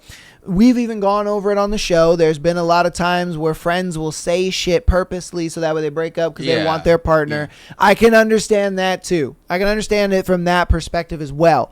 But I look at it like, you know, I rather trust my best friend, you know what I mean, and that shit happen than not trust my best friend and sit there and be in a relationship that I'm being like taken advantage of or being used and shit like that. You know what I mean? Like, I would at least be free of it. Yeah. It's like, all right, cool. I'm free of 2 snakes versus 1. Yeah. You know what I mean? So then, like, that's the thing. Like, for myself, for sure, I would definitely be like, yep, I got her on video. You know what I mean? Like, I'd be like, and then I would go to you and be like, yeah, dude, like, she was absolutely doing this. Look at them together. You know what I mean? Yeah. Because I'm not going to have it be like your word versus my word. It's going to be your word versus the video I have. You know Facts. What I mean? So that way, like, you're over here like, oh damn, dude, like, you know, you talk yourself into a hole, and then the video's right there to be like, yeah, dude, it either matches or it doesn't. Yeah, exactly. So exactly. Like, I get where you're coming from, because that might be like a little weird for you, like the girl that wrote in, but like at the same time, you know,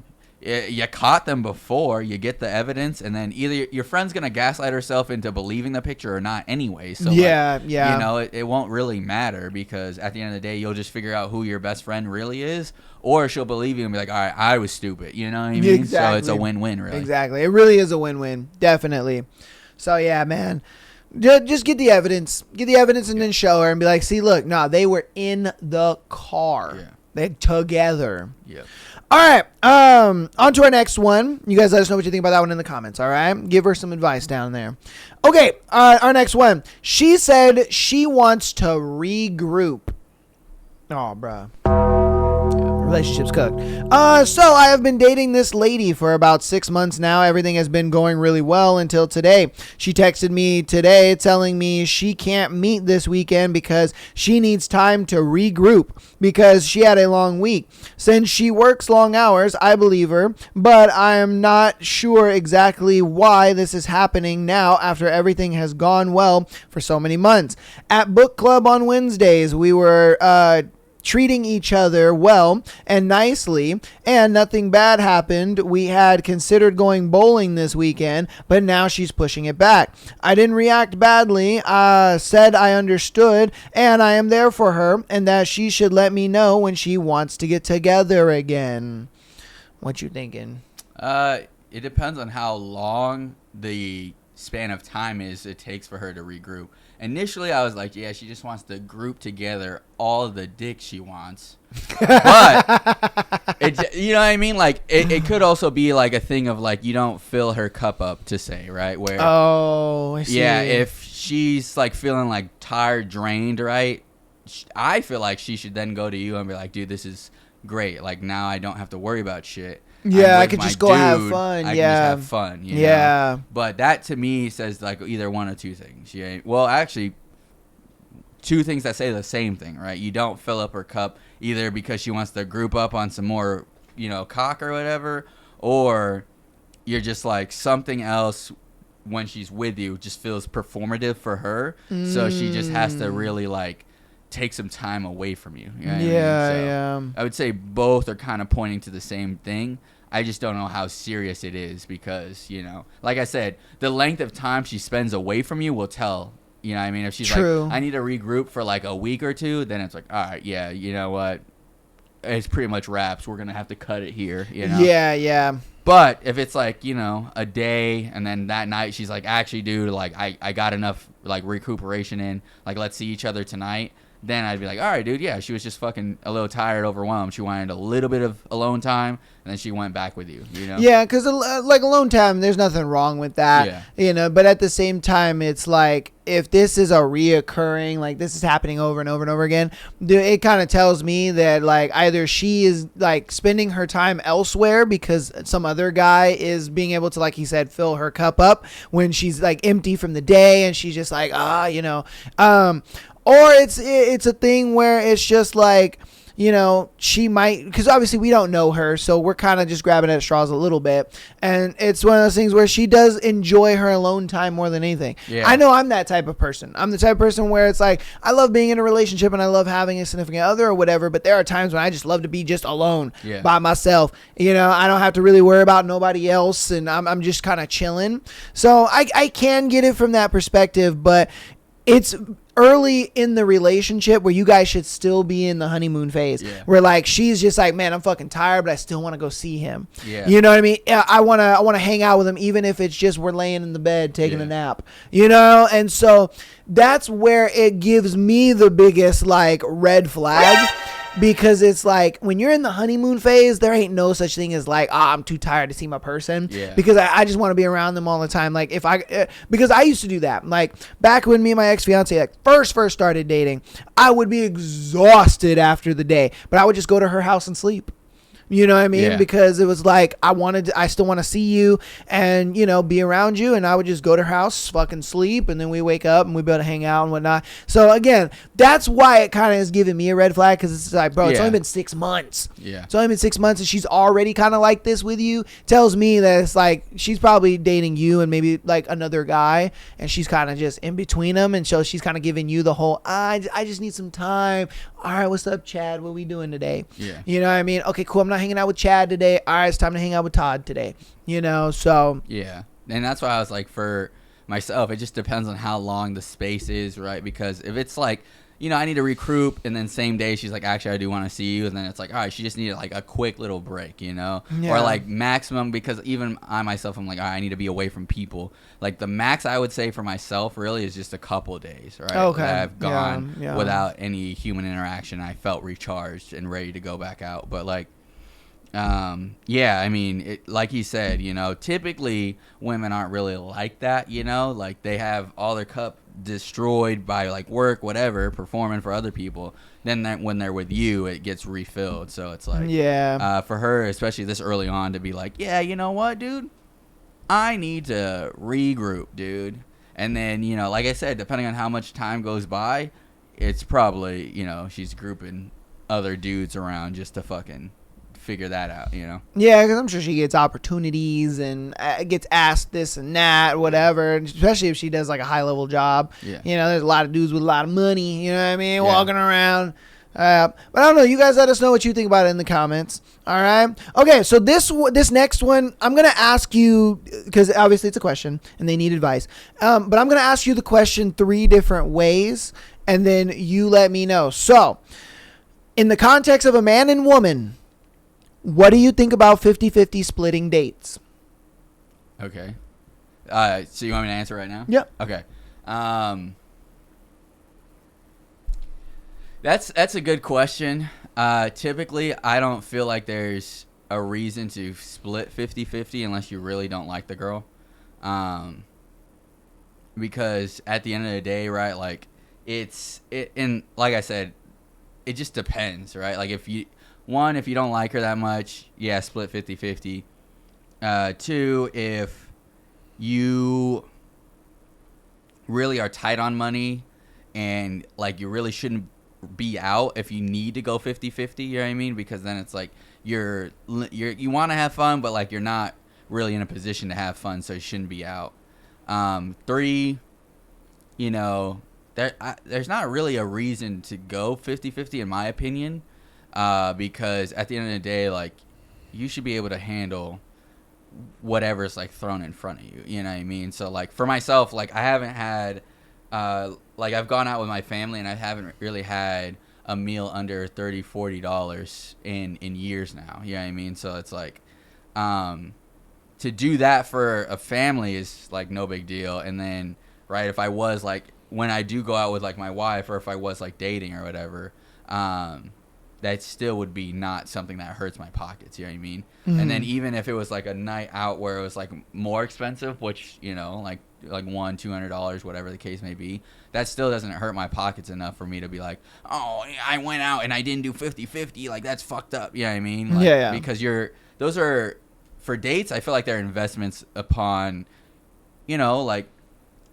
in a way, like an employee, and I guess if you want to call it that, or like an exchange of like, what am I gonna get from this? You know what I mean? Like, you put the investment there where it's like, all right, you don't worry about like the financial part of it, but I do want to see if we're compatible. You know what I mean? Like what I'm giving you and then what you're giving me. You know what I mean? So 50-50 I would say is not from my eyes something that needs to happen too often, unless you really, really don't like the girl. But then at that point, like, why are you out there on a date with her? You know what I mean? Yeah.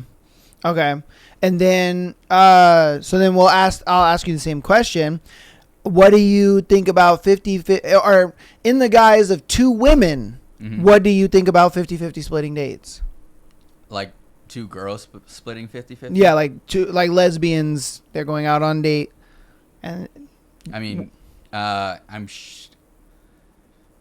not too familiar, but I'm pretty sure in the gay world they have like dominant and then like the like, top and the bottom, like, kind of dynamic, right? So I would assume it's like the same shit where like the top is gonna be doing the investment and like, what is this bottom gonna give me? You know what I mean? Oh, so, okay.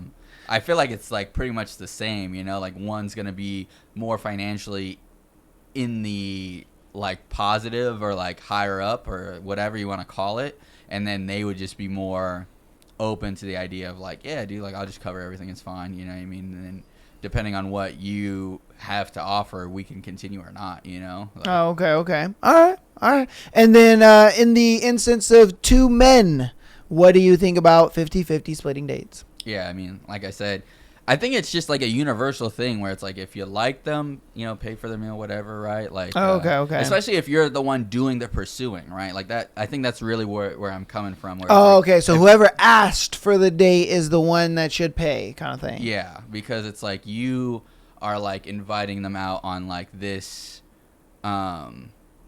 opportunity where it's like, you know, you think about, and it's kind of hard for me to explain in such a short amount of time because if you think about any like business opportunity, if you want to call it that, or like any opportunity in general, if you invite someone out, right, like say you go to a seminar, right, like it's usually catered by the business, you know what I mean? Like the business is not going to be like, if it's a good legitimate business, they're not going to be like, yeah, come on out, we'll explain our product to you, but you have to buy your own lunch and we'll keep you here for however fucking long, you know what I mean? Like that to me is like where I'm coming from, where it's like you're pursuing, you want an equal exchange of things, right? Where, you know, if you feel like this could be an investment, then like you don't gotta pay, as well as, you know, you also fill my cup up or whatever the case may be, you know? Okay.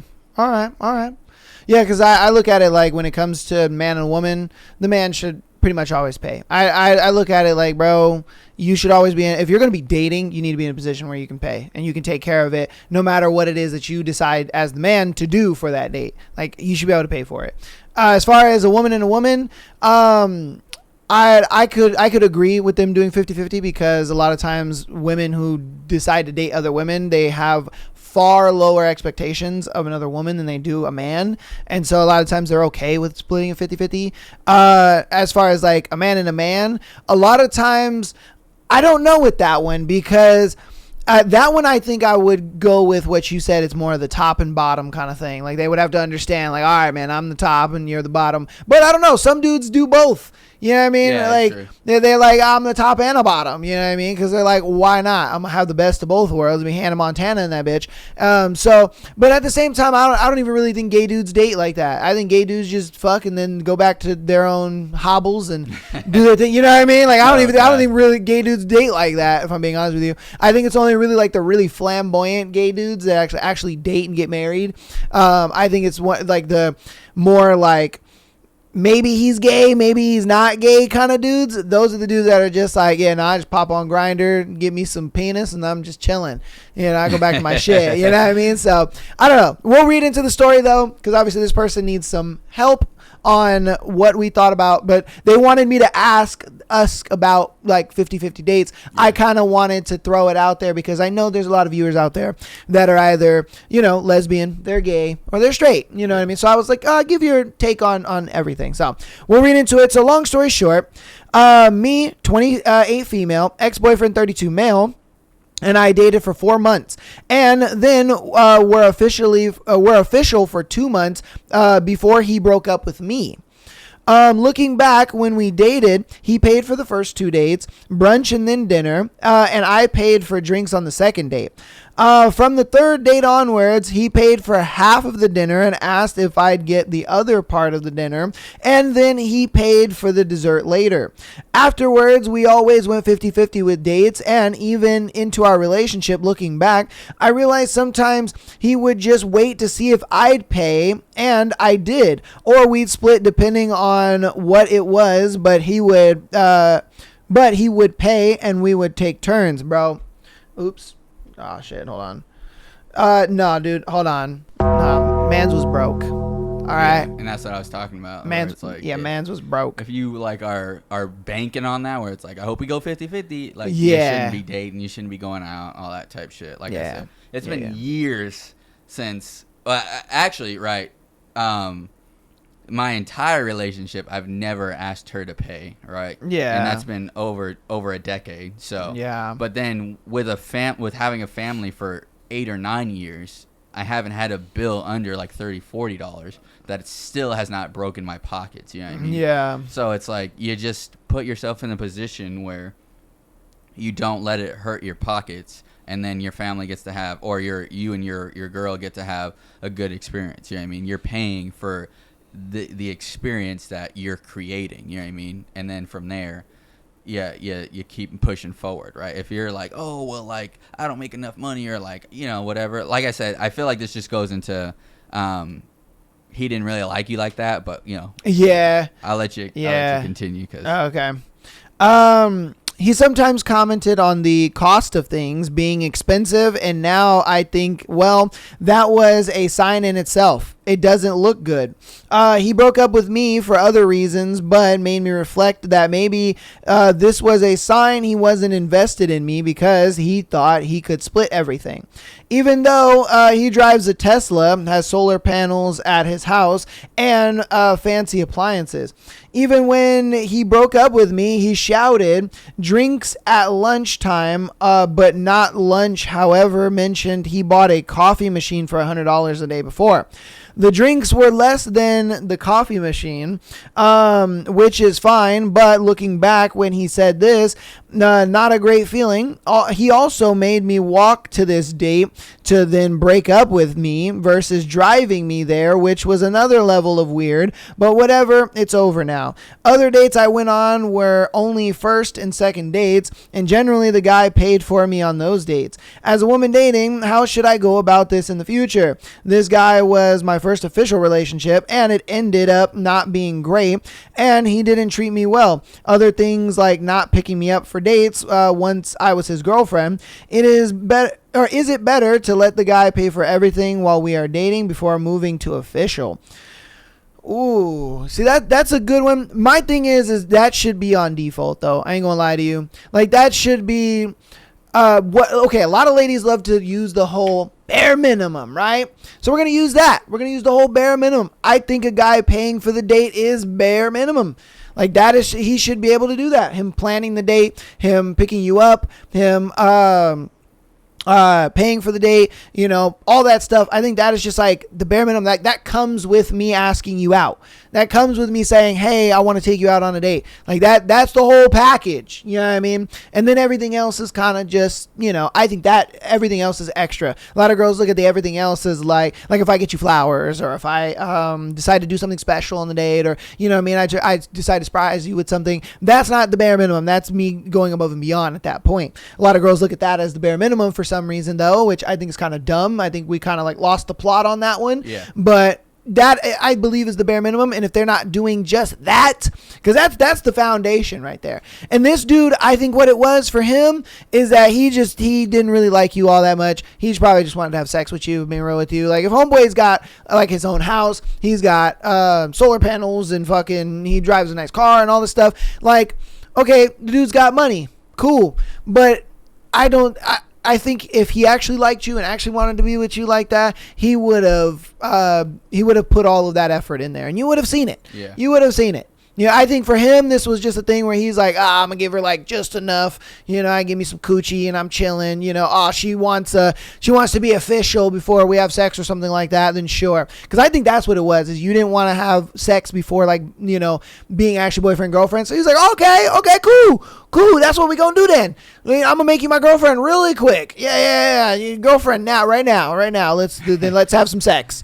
Cool. Now I got me some sex. I don't really care anymore. Yeah. Like I'm a half-ass everything else because I got what I wanted.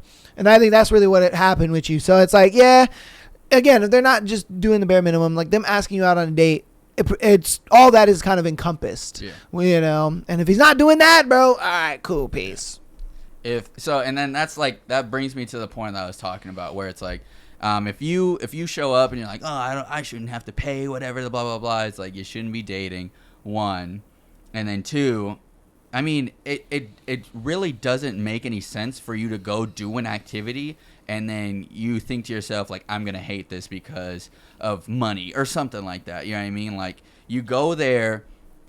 You think of any scenario where you go to do an activity, you have to pay money. You're going to want to have a good experience, good time doing it. You know what I mean? So, like, you wouldn't pay for something and then be like, I had a bad experience. Let's go fucking, like, I'm going to ask for, like, my money back. You know what I mean? Or you just think about money too fucking much where you're like, yeah, I only, if I feel like it's worth it, then, I'll pay money. You know what I mean? When it's like, you can't know if something's worth it before you go into it, right? Like with like say mini golf, like go-karting, whatever the fucking case may be, right? Like I always hated people where you'd go out to restaurants with them and they're like, oh, I didn't fucking like this steak, dude, I want it comped. And it's like, dude, you just fucking didn't like the steak. Yeah. You know what I mean? Like this establishment is now out of pocket because your picky ass didn't like their steak. Out of what? You know what I mean? Like, and so it's the same thing with like going out on dates, right? I won't say with women, but like going out on dates, because you go out, if you don't have a good time, right? I could see where you'd come in and be like, all right, you know what? Like, this was actually very draining. You pay for your own shit. You know what I mean? Like that, I'd be like, all right, cool. You didn't fucking like them. It was not worth it at all to you, right? But for you to be like, all right, let me test the waters out. You pay for the date, and you're like, hey, this was actually pretty fun. I'd like to do it again. You know what I mean? Mm-hmm. It's the same thing with anything you would fucking do, like go-karting, going to like amusement parks, to fucking, like the movies, whatever the case may be. You go there, you're going to watch a movie that you want or whatever, and you're like, dude, I'd pay for that again. You know what I mean? It's the same thing where if you go on a date, you're like, dude, I had fun on this date. I'd pay for it again. It's super simple. But for where people like overcomplicate shit, it's like, oh, like I don't know what I'm getting, blah, blah, blah. Like, you're never going to know what you're fucking getting. Name one time where you pay for something, you know exactly what you're getting, and it's exactly what you thought it was. Damn near impossible. Yeah.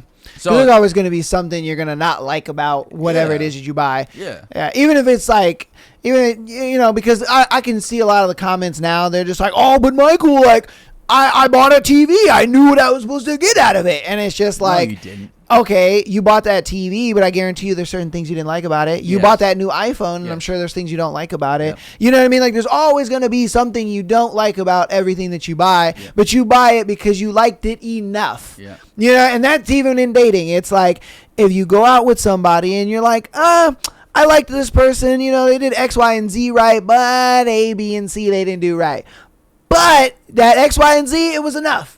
It was enough for me to be like, I'll do it again. Yeah. I'll do it again. Yeah. And so, again, I do agree with that, because you're not always going to 100% like everything that you buy into or that you pay for. Yeah. So I get that.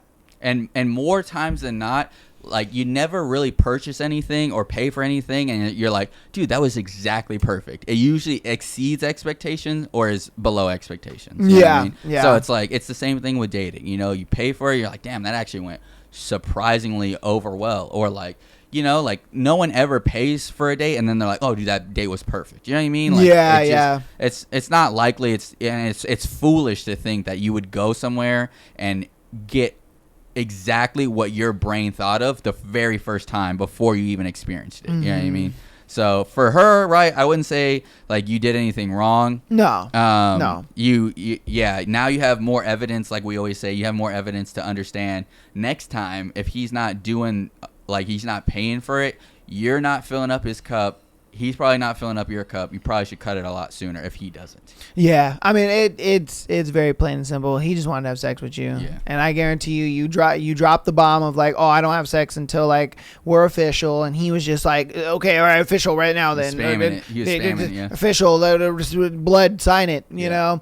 So yeah, and then once he got the sex, I think that's when things started going downhill for you, and then you started to see him try less. You started to see him be like, oh no, that's kind of expensive, like, and I guarantee you it was one of those things where it's just like, buying it for her, nah, I ain't doing that shit. That's expensive.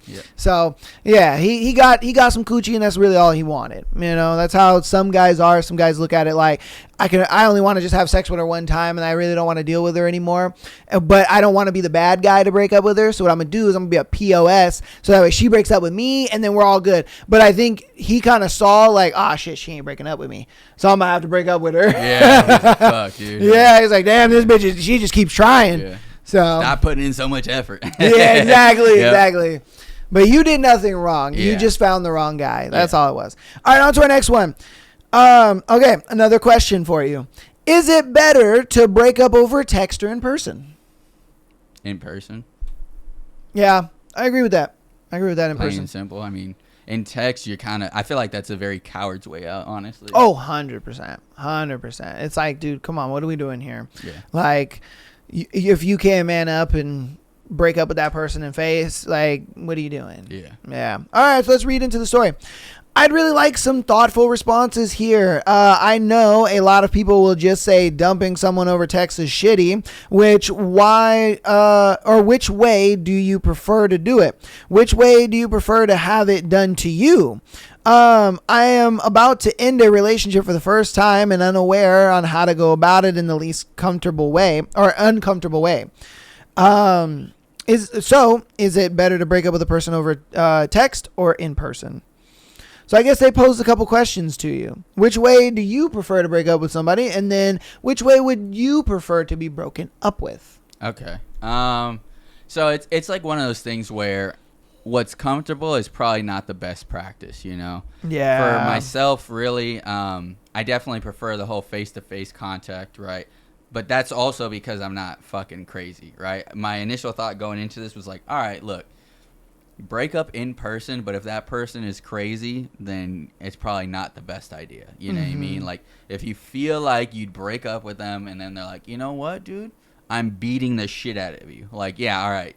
It might be better to break up over text because you don't know what they're going to do. Right?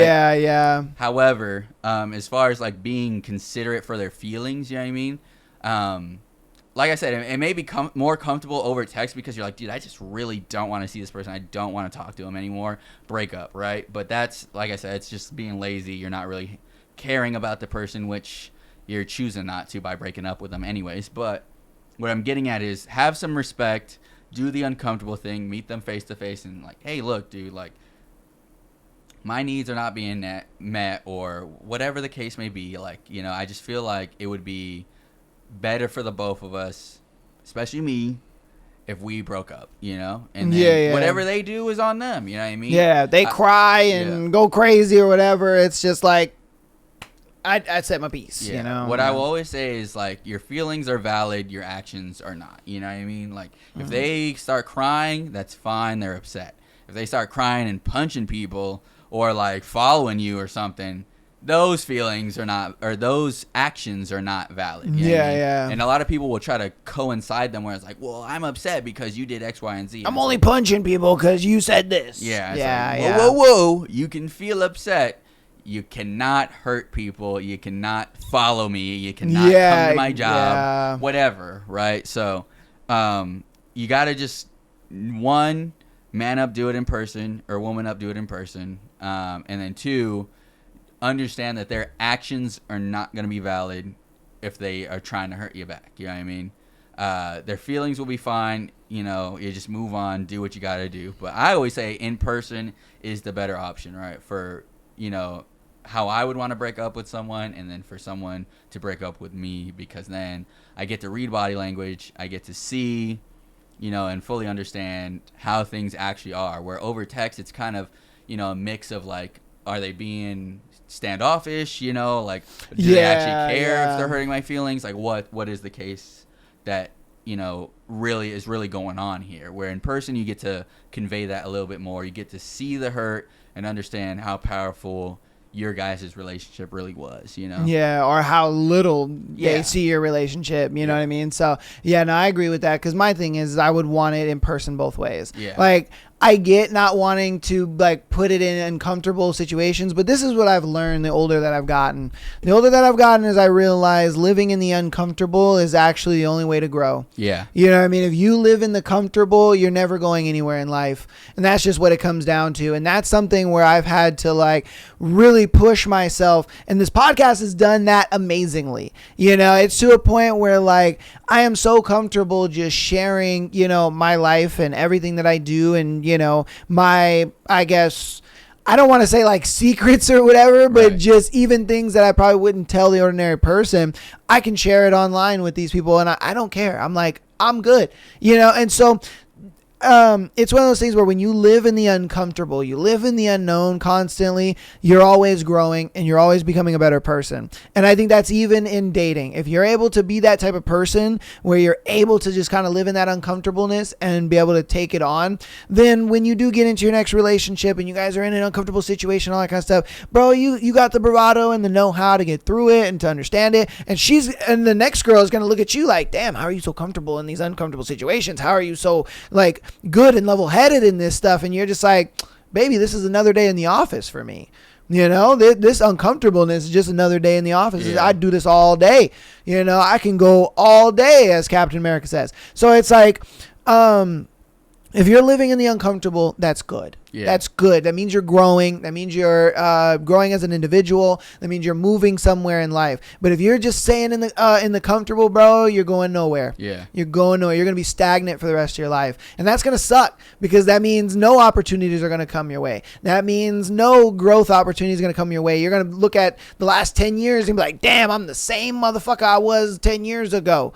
You know, like, you don't want to be that. You want to live in the uncomfortable. Take those risks, take those chances. And by being uncomfortable, breaking up with that person in person, then it really allows you to kind of be in that and know how to handle it, know how to deal with it. And you take that, how you felt and how you got through it, and you apply that to other things in your life. Yeah. You know what I mean? Because now you got the tools. Now you know how it feels. Because everybody doesn't like the unknown. You know what I mean? The unknown is the scary thing. They're like, oh, I don't know, you know what I mean, how this is going to make me feel. I don't know what this is going to do. But if you already just said, fuck it, ripped the Band-Aid off and went through it, you're like, this ain't nothing. Yeah. You know, it's going to suck. It's going to be uncomfortable for a little bit, but it is what it is. I'm just going to get in there, get through it, you know? So, you guys let us know what you think about that one in the comments, though, all right? Get on to our next one. Our next one is, am I overreacting for breaking up with my girlfriend over what I found on her phone? We said that phone was a dangerous place. We said it was a dangerous place. And then my thing is, bro, if you have to have your partner's location, if you have to go through your partner's phone, if you have to be micromanaging your partner, that is a relationship you should just not be in. Yeah. It really isn't. Like, if you can't just trust your partner to be who they are and know that, you know, they ain't going to be on some fuck shit, then I think that's a healthy relationship. But if you got to constantly be like, no, I need your location. No, I need to be able to have access to your phone. No, I need to be able to do this, da-da-da. Now, look, if they willingly give that to you, they say, hey, no, I want you to have my location. No, hey, I want you to. Then, all right, cool, is what it is. But my thing is if I have to ask for that shit, that's a relationship. Nah. That relationship's cooked. Yeah. 100%. All right. So let's get into the details. So my now ex-girlfriend, 21 female, was going through my phone, male 23. Oh, so she went through his phone. Okay. Yesterday, I told her if she's going to look through mine, I want to look through hers because I never check her phone. For context, she is in the club that requires her to go to, she's in this club that requires her to go to dinners and coffee meetups with other people in the club. I've told her, so this is like a club, like they get together kind of thing. This is not like a nightclub thing. No, this is a club where they just get together and they go on dinners and they go do stuff. I'm sure they all like put money in a pot and they're like, yeah, okay, we can go to this nice restaurant. Oh yeah, we can go do this, we can go do that. So that's the club he's talking about. Okay. He's not talking about the nightclub. Because I thought that too. I thought it was like, oh, she in the club? Cooked. Yeah. But all right. Okay, so for context, she's in this club that requires her to go to dinners and coffee meetups with other people in the club. I told her I trust her, but I don't necessarily trust the other guys. Okay, all right. One of the guys has been texting her outside of their group chat. Perfect. I think they're supposed to keep it in the group chat. He shared a playlist with her and texted her he saw her studying and asked if he could join her. I didn't love that. But I was trying to brush it off. Then I kept scrolling and saw messages between her and her friend where she was saying that she was planning to break up with me. Damn. Good. Damn. Okay. Damn. Okay. The part that hit me harder than anything else, bro, it gets worse. Oh, bro. I am going to commit. I guarantee that's what he thought. Yeah. He was like, oh, I'm going to commit crimes. And like, bro, not only are you planning to break up with me, fuck. Oh, my God. All right, so I basically told her I'm not going to sit around falling more in love with someone who's already planning to leave me. So I ended it right there. Now I am second guessing myself. I don't know if I acted out of self-respect or insecurity. I don't know if I should have had a deeper conversation instead of pulling the trigger. Did I overreact, or was ending it the right move once I saw she was ready mentally, checked out? I did give her a chance to explain, and she said that she was really upset at me and that she still loves me and that it's just because we've been fighting. Yeah. What do you guys think? The relationship's cooked. No, yeah, cooked. And it's cooked. Listen to me carefully, brother. You did the right thing. Okay, yeah. You did the right thing. You did. She said, I'm about to pull this 45 out and blow his dome open. Yeah. You're like, I'm not letting that happen. So you quick drew her. You know what I mean? You didn't let it happen. So you did the right thing, right? I understand where you're coming from, because a lot of people throw around insecurity like it's no tomorrow. You know what I mean? Yeah. Everything that a man could be doing that shows that they have some type of response system in them, they just say it's insecurity, right? Yeah. However, she was entertaining the other dude that was like, here's my playlist. Like, let me help join you, whatever the fucking case may be with whatever that club shit was. Yeah. And then she texted another friend like, yeah, you know what, dude? I'm probably going to break up with this man. And 100%, we say it all the time on this. Oh, he was trying to join her studying. Yeah. He was like, I saw you studying out in the library. And, you know, I thought to myself, hey, girl, you know, what's Gucci? I'm trying to, like, see what's up with that studying. Yeah, nah. I got a specimen you could study very closely. Man. You know what I mean? He was ready. Yeah. Right? And that's what I'm getting at, where she explained to another friend or whatever, you know, I'm going to break up with him for whatever reason. Mm-hmm. But like I was saying, what we say on the show is she was waiting for that good monkey branch to fucking swing over to. Yeah. So she was like, I'm tired of his ass. I'm going to break up. I just don't have someone else to swing to yet. Yeah. You know? And then you caught her early on and she was like, well, we were just angry and like fighting. So like, that's why I said it. And it's like, if that's what your reaction was not like I need help trying to work this out. It was I'm probably just gonna break up with him. Yeah. She did not give enough fucks to even talk about it with you. Nope. And then she was like, I wonder if Playlist Boy is gonna be good enough for me to swing on over to. And then you caught her because she was being stupid looking through your phone. Yeah, I And think this she is- was trying to patent that the whole time. Yeah, and this is where we talk about where it's like, when like it's a projection, right? She was like, he's probably doing something, or if I find proof of him doing something, that's why she wanted to go through his phone. This will be an easier swing to Playlist Boy. I just got to go through his phone. And then he was like, what the fuck are you doing? You know what? Give me your phone. And she was like, oh, shit. He Saints Row slid that phone over. Yeah. It was just like, go through it. Go ahead. Ain't nothing in there. Yeah. She went through that phone and it was just, damn it.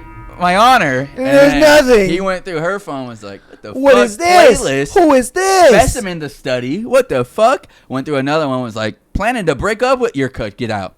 Yeah. And that's exactly how you should have been. Yeah. It's not insecurity. It's having enough self-respect to not let yourself just be fucking, not even blindsided, but like they get the wind up with the bat. Like, I'm going to strike you. And you're like, I wonder what they're doing with that bat. Yeah, exactly. No, like, yeah, you were like, fuck no, I'm getting out of here. Yeah, I'm getting out of the way of that And bat. she was like, what? Oh, come on, dude. You're supposed to stand there. You're supposed to stand there and let me. Come on, dude. That's not fair. You're being unreasonable. Insecure. He's insecure. Yeah, I was yeah. going to hit him, and he didn't stay there. He's insecure. No.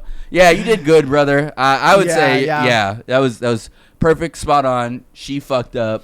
Yeah. Yeah. And that it was just plain and simple there. Yeah. Like, this was her next move in the making. Mm-hmm. You know what I mean? She didn't do anything yet, but obviously she had a lot of plans ready to go. She was just like, all right. Like he said, the monkey branching thing, bro, that right there is where I was like, 100%. 100% that is exactly what she was trying to do. She was getting things started with old boy, and then she was like, cool, once things are sweet over here, then I'm gonna just be like, oop, Yeah. and be like, oh, see, look, like things aren't working out, you know. Yeah, I feel just really bad. Like, you know what I mean? I'm a horrible person. Yeah, she would do it on herself somehow to try to make it seem like, you know, it wasn't that. Yeah, that's true. I forgot. That's the next line that would have been coming. Like, you don't deserve me. Like, blah, blah, blah. Yep, I'm horrible for you. You deserve someone so much better. And, bro, it's all that bull crap. Yeah. You know, and in reality, it's just her being a piece of shit and going from one guy to another instead of just being honest with you, you know. But hey, is what it is. That's just what they do. But like we said, you did the right thing. Yeah. You definitely did the right thing in that one, bro. I would say, like, the last piece is you feel like you might have fucked up because you're not used to sticking up to yourself for yourself like Facts. that. And a lot of guys aren't. They're not. It's an Yeah. uncomfortable thing. So you're like, what the fuck? Did I do the right thing? Yeah. Yes, you did. That's part of your subconscious knew what was up, and that's why you reacted that way. Yeah. Because your subconscious had the way you talk to yourself is probably very highly, and you had the feeling of like, I don't deserve this, and then you had the reaction of like, let me just break up with her, because your subconscious was going a lot faster than your conscious mind, and now your conscious mind was like, where did that come from, you know? Yeah. But that's exactly how you should have reacted. You're fine. You feel iffy because you're just not used to doing that for yourself. But, you know, moving forward, you're not going to be like, no, I trust myself. Dude, I did it before. Yeah. That bitch was going to cheat. Dude, now you're doing the same shit, you know? Yeah.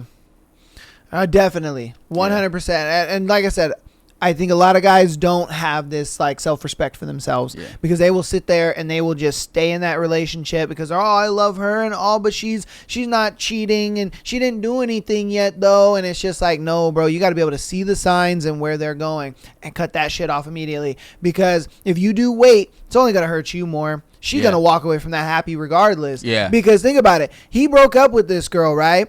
And guess where she went? She went right to the guy that she was wanting to go to anyway. Yep. So she, in her mind, she's just like, sweet, dude. Yeah. Sweet. I fucking just can go to the guy I've been wanting to go to faster now. Yeah. Sweet. Easy. I didn't have like the perfect monkey branch, but I was just going to go there anyway. Facts. Yeah. Facts, bro. It's like she walking out of this bitch happy anyway. So it's like you might as well do what's best for you. Yeah. All right, we're going to get into our last one. You guys let us know what you think about that one in the comments. On to our last scenario for today's episode. Am I the asshole for blowing up at my unemployed husband and making him sleep on the couch? Oh, bruh. No. Oh, bruh. What are we doing here?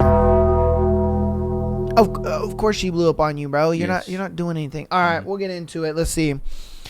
Okay, I need outside judgment because right now I'm so angry I can't tell if I am justified or just overwhelmed.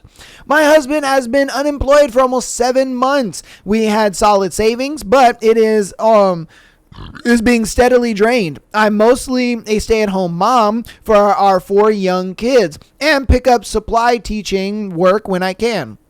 There are barely any jobs. Contract positions here are extremely competitive.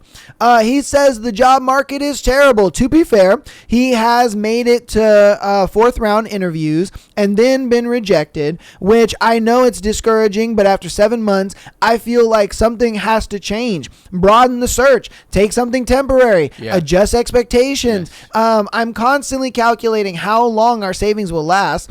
He doesn't seem to care on that urgency. Recently, he started smoking again, and after quitting for 5 years, that felt like a slap in the face when we're actively stressing about money, and cigarettes are expensive. You know, there's $50 tax on cigarettes, bro. Jesus Christ. Yes. So that means like an $8 little thing of cigarettes, you're paying $58 for that fucking shit.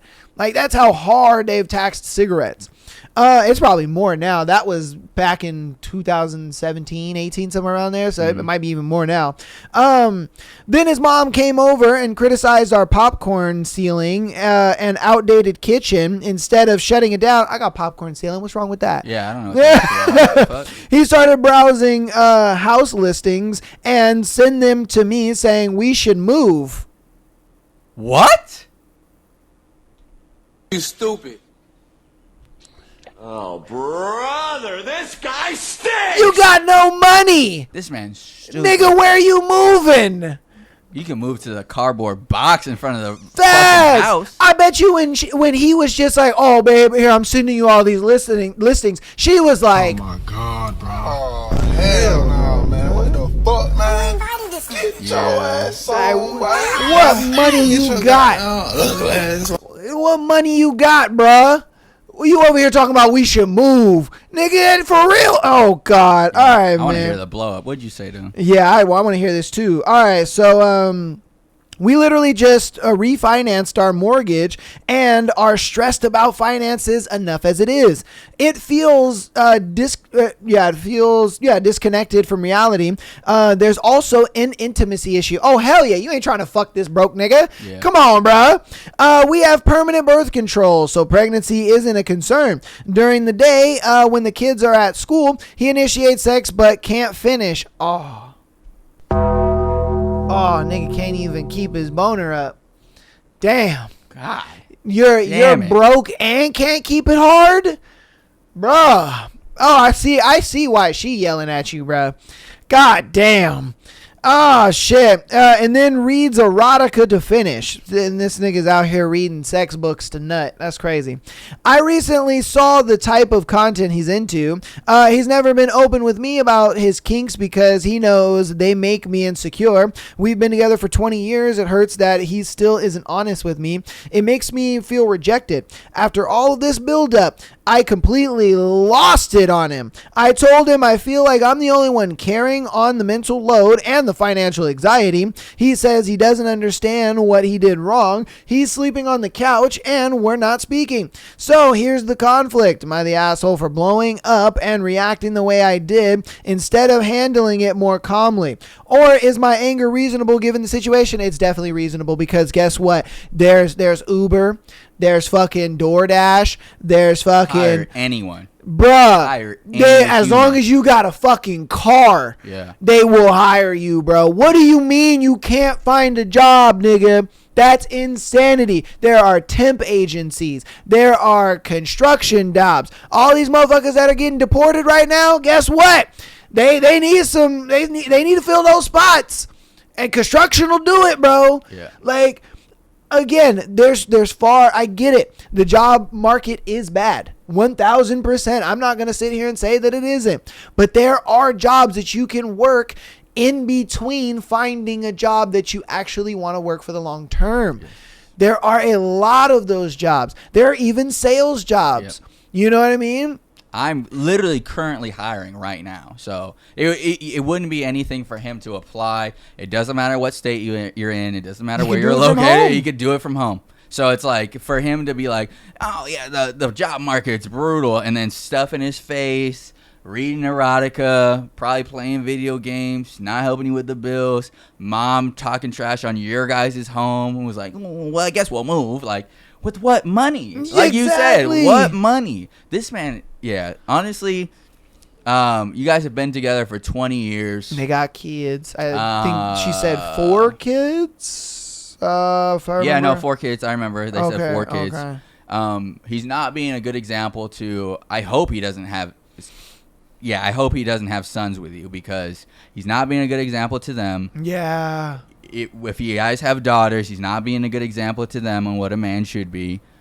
He's not helping you. And I always say, your feelings are valid, your actions are not, right? So, of course, you blew up on him, but at the same time, he probably isn't going to learn and, like, be pushed to do better with you blowing up on him. So that's why I say your actions were probably not are not valid. Yeah, like we get it. Yeah, like we get why you blew up. It just wasn't smart that you blew up. But I mean, either way, right? He's being a piece of shit. So 1,000. It doesn't even really matter, right? Yeah. Like he's not helping you. He's not securing you and your family, and you're doing all these calculations. And like I said, I went through something similar when I was younger, right? But I feel like you guys are closer to 40, right? Yeah, they are. Yeah, with being together. But see, for 20 the thing years. is like, and I was going to mention that too. I'm like, you've even gone through those moments of not having a job, but you didn't just sit there and be like, oh, well, there's just nothing out there. Like, no, you picked shit up. You did what you had to do. Like, bro, you looked at it like, no, I need to be an example to my kids. I need to make sure that, like, I'm taking care of shit. Like, bro, I get it. Like I said, the job market is not good, 1,000%. But at the same time, bro, it's like, bro, there are things that you can do. There are temporary shit that you can just jump right into because they're just hiring anybody. Yeah. You know, so. And I mean, I went through it all, dude. Like, I was trying to move from the military to cybersecurity. It was super, super hard for me to get an interview anywhere. I would get considered for out of state, but I wasn't going to move out of state. Mm-hmm. So I did security work for like Coachella, Stagecoach, things like that. I did Uber Eats, DoorDash. I did all of them. Fucking whatever that Eats shit is, the fucking green one with a carrot. I forget what that one's Instacart. Instacart, yeah, I did that shit. I did fucking I did photography for a little bit, and I jumped into sales, and then I decided to stick with sales because I really liked it. But yeah, like I went from, and then I did school for a little bit too. Like the VA paid for my housing and my schooling, and I did that for a little bit, but even that was like I really didn't want to fucking do that, so I dropped out of there. But the point is you're doing something. Doing something over and over. You weren't just sitting on the couch for 7 months like, oh, babe, there's nothing to do. I tried. I got 2 interviews and I made it to the 4th level of the interview. Like, I get it. She, loves her man, and she gave her man that kind of like, well, he did get to like some 4th interviews. That don't matter. Yeah. That don't matter. Nobody gives a fuck about that. It's what you're doing today. Yeah. You know what I mean? Like, as you're going through these interviews, he should be doing things like he was doing, where it's like you're doing DoorDash, you're doing Instacart, you're doing Uber, you're doing all these things just to make a little bit of money, just to be able to be like, okay, we don't got to use our savings this month. I got it covered. I made just enough. Okay, babe, we might have to use a little bit of our savings this month, but for the most part, I got it covered. Because then she looks at it like, all right, my man is doing something. Yeah, he's trying. That's all women want to see, is that you're trying, that you're putting in the effort. Because I guarantee you, bro, she'll gladly suck your dick for a man who's trying. Right. You know what I mean? She's like, hey, I know it's rough out there, baby. Come here. I mean, glock, glock, Yeah. But I'm just saying. That, I mean, that's not to be insensitive to, like you said, the job market where, like, companies will be like, all right, so we're on our 12th round interview. Thank you for being here today. Oh, 100%. You know, yeah. And after today, the position will be filled. So hopefully you get there. And then right when you get to the end, they're like, actually, we just hired the guy right before you, but thanks for doing this with us after 12. And it's like, dude, this has been going on for a couple of months now, and you're over. Fuck. Or they're like, oh, we will call you back. Yeah. Don't worry about it. And then you keep coming back, and they're like, oh, we'll call you back. Yeah. It's been 4 months. When are you calling me back? Yeah, exactly. You know, so we're not insensitive to that. We're just saying that there are things that you can do, like he did with his own life. Yeah. You know what I mean? Like, you know what I mean? So it's a thing where, like, he did all these little temporary jobs until he got into sales. Once he got into sales, he's like, I don't need all this temporary shit. Exactly. This is something I like to do. This is something that I want to do, and I'm going to further that. Yeah. And he did. Yeah. You know? So, yeah, man. We like he said, though. And I love that. I'm going to start using that. You know what I mean? Your feelings are justified, but your actions aren't. So we're not saying that you blowing up. We get why you blew up, but blowing up is not going to change what he's got going on. You know what I mean? So, but that's going to go ahead and be today's episode, man. Thank you guys for watching, listening, all that good stuff. Again, patreon.com/Am I the Asshole podcast. Get an exclusive episode every single Friday, as well as being able to send in your scenario to be featured on the Tuesday and Sunday show like these lovely people did for today. Audio listeners, thank you guys so much for all the support, man. You guys are the fucking goats, and I appreciate it so much.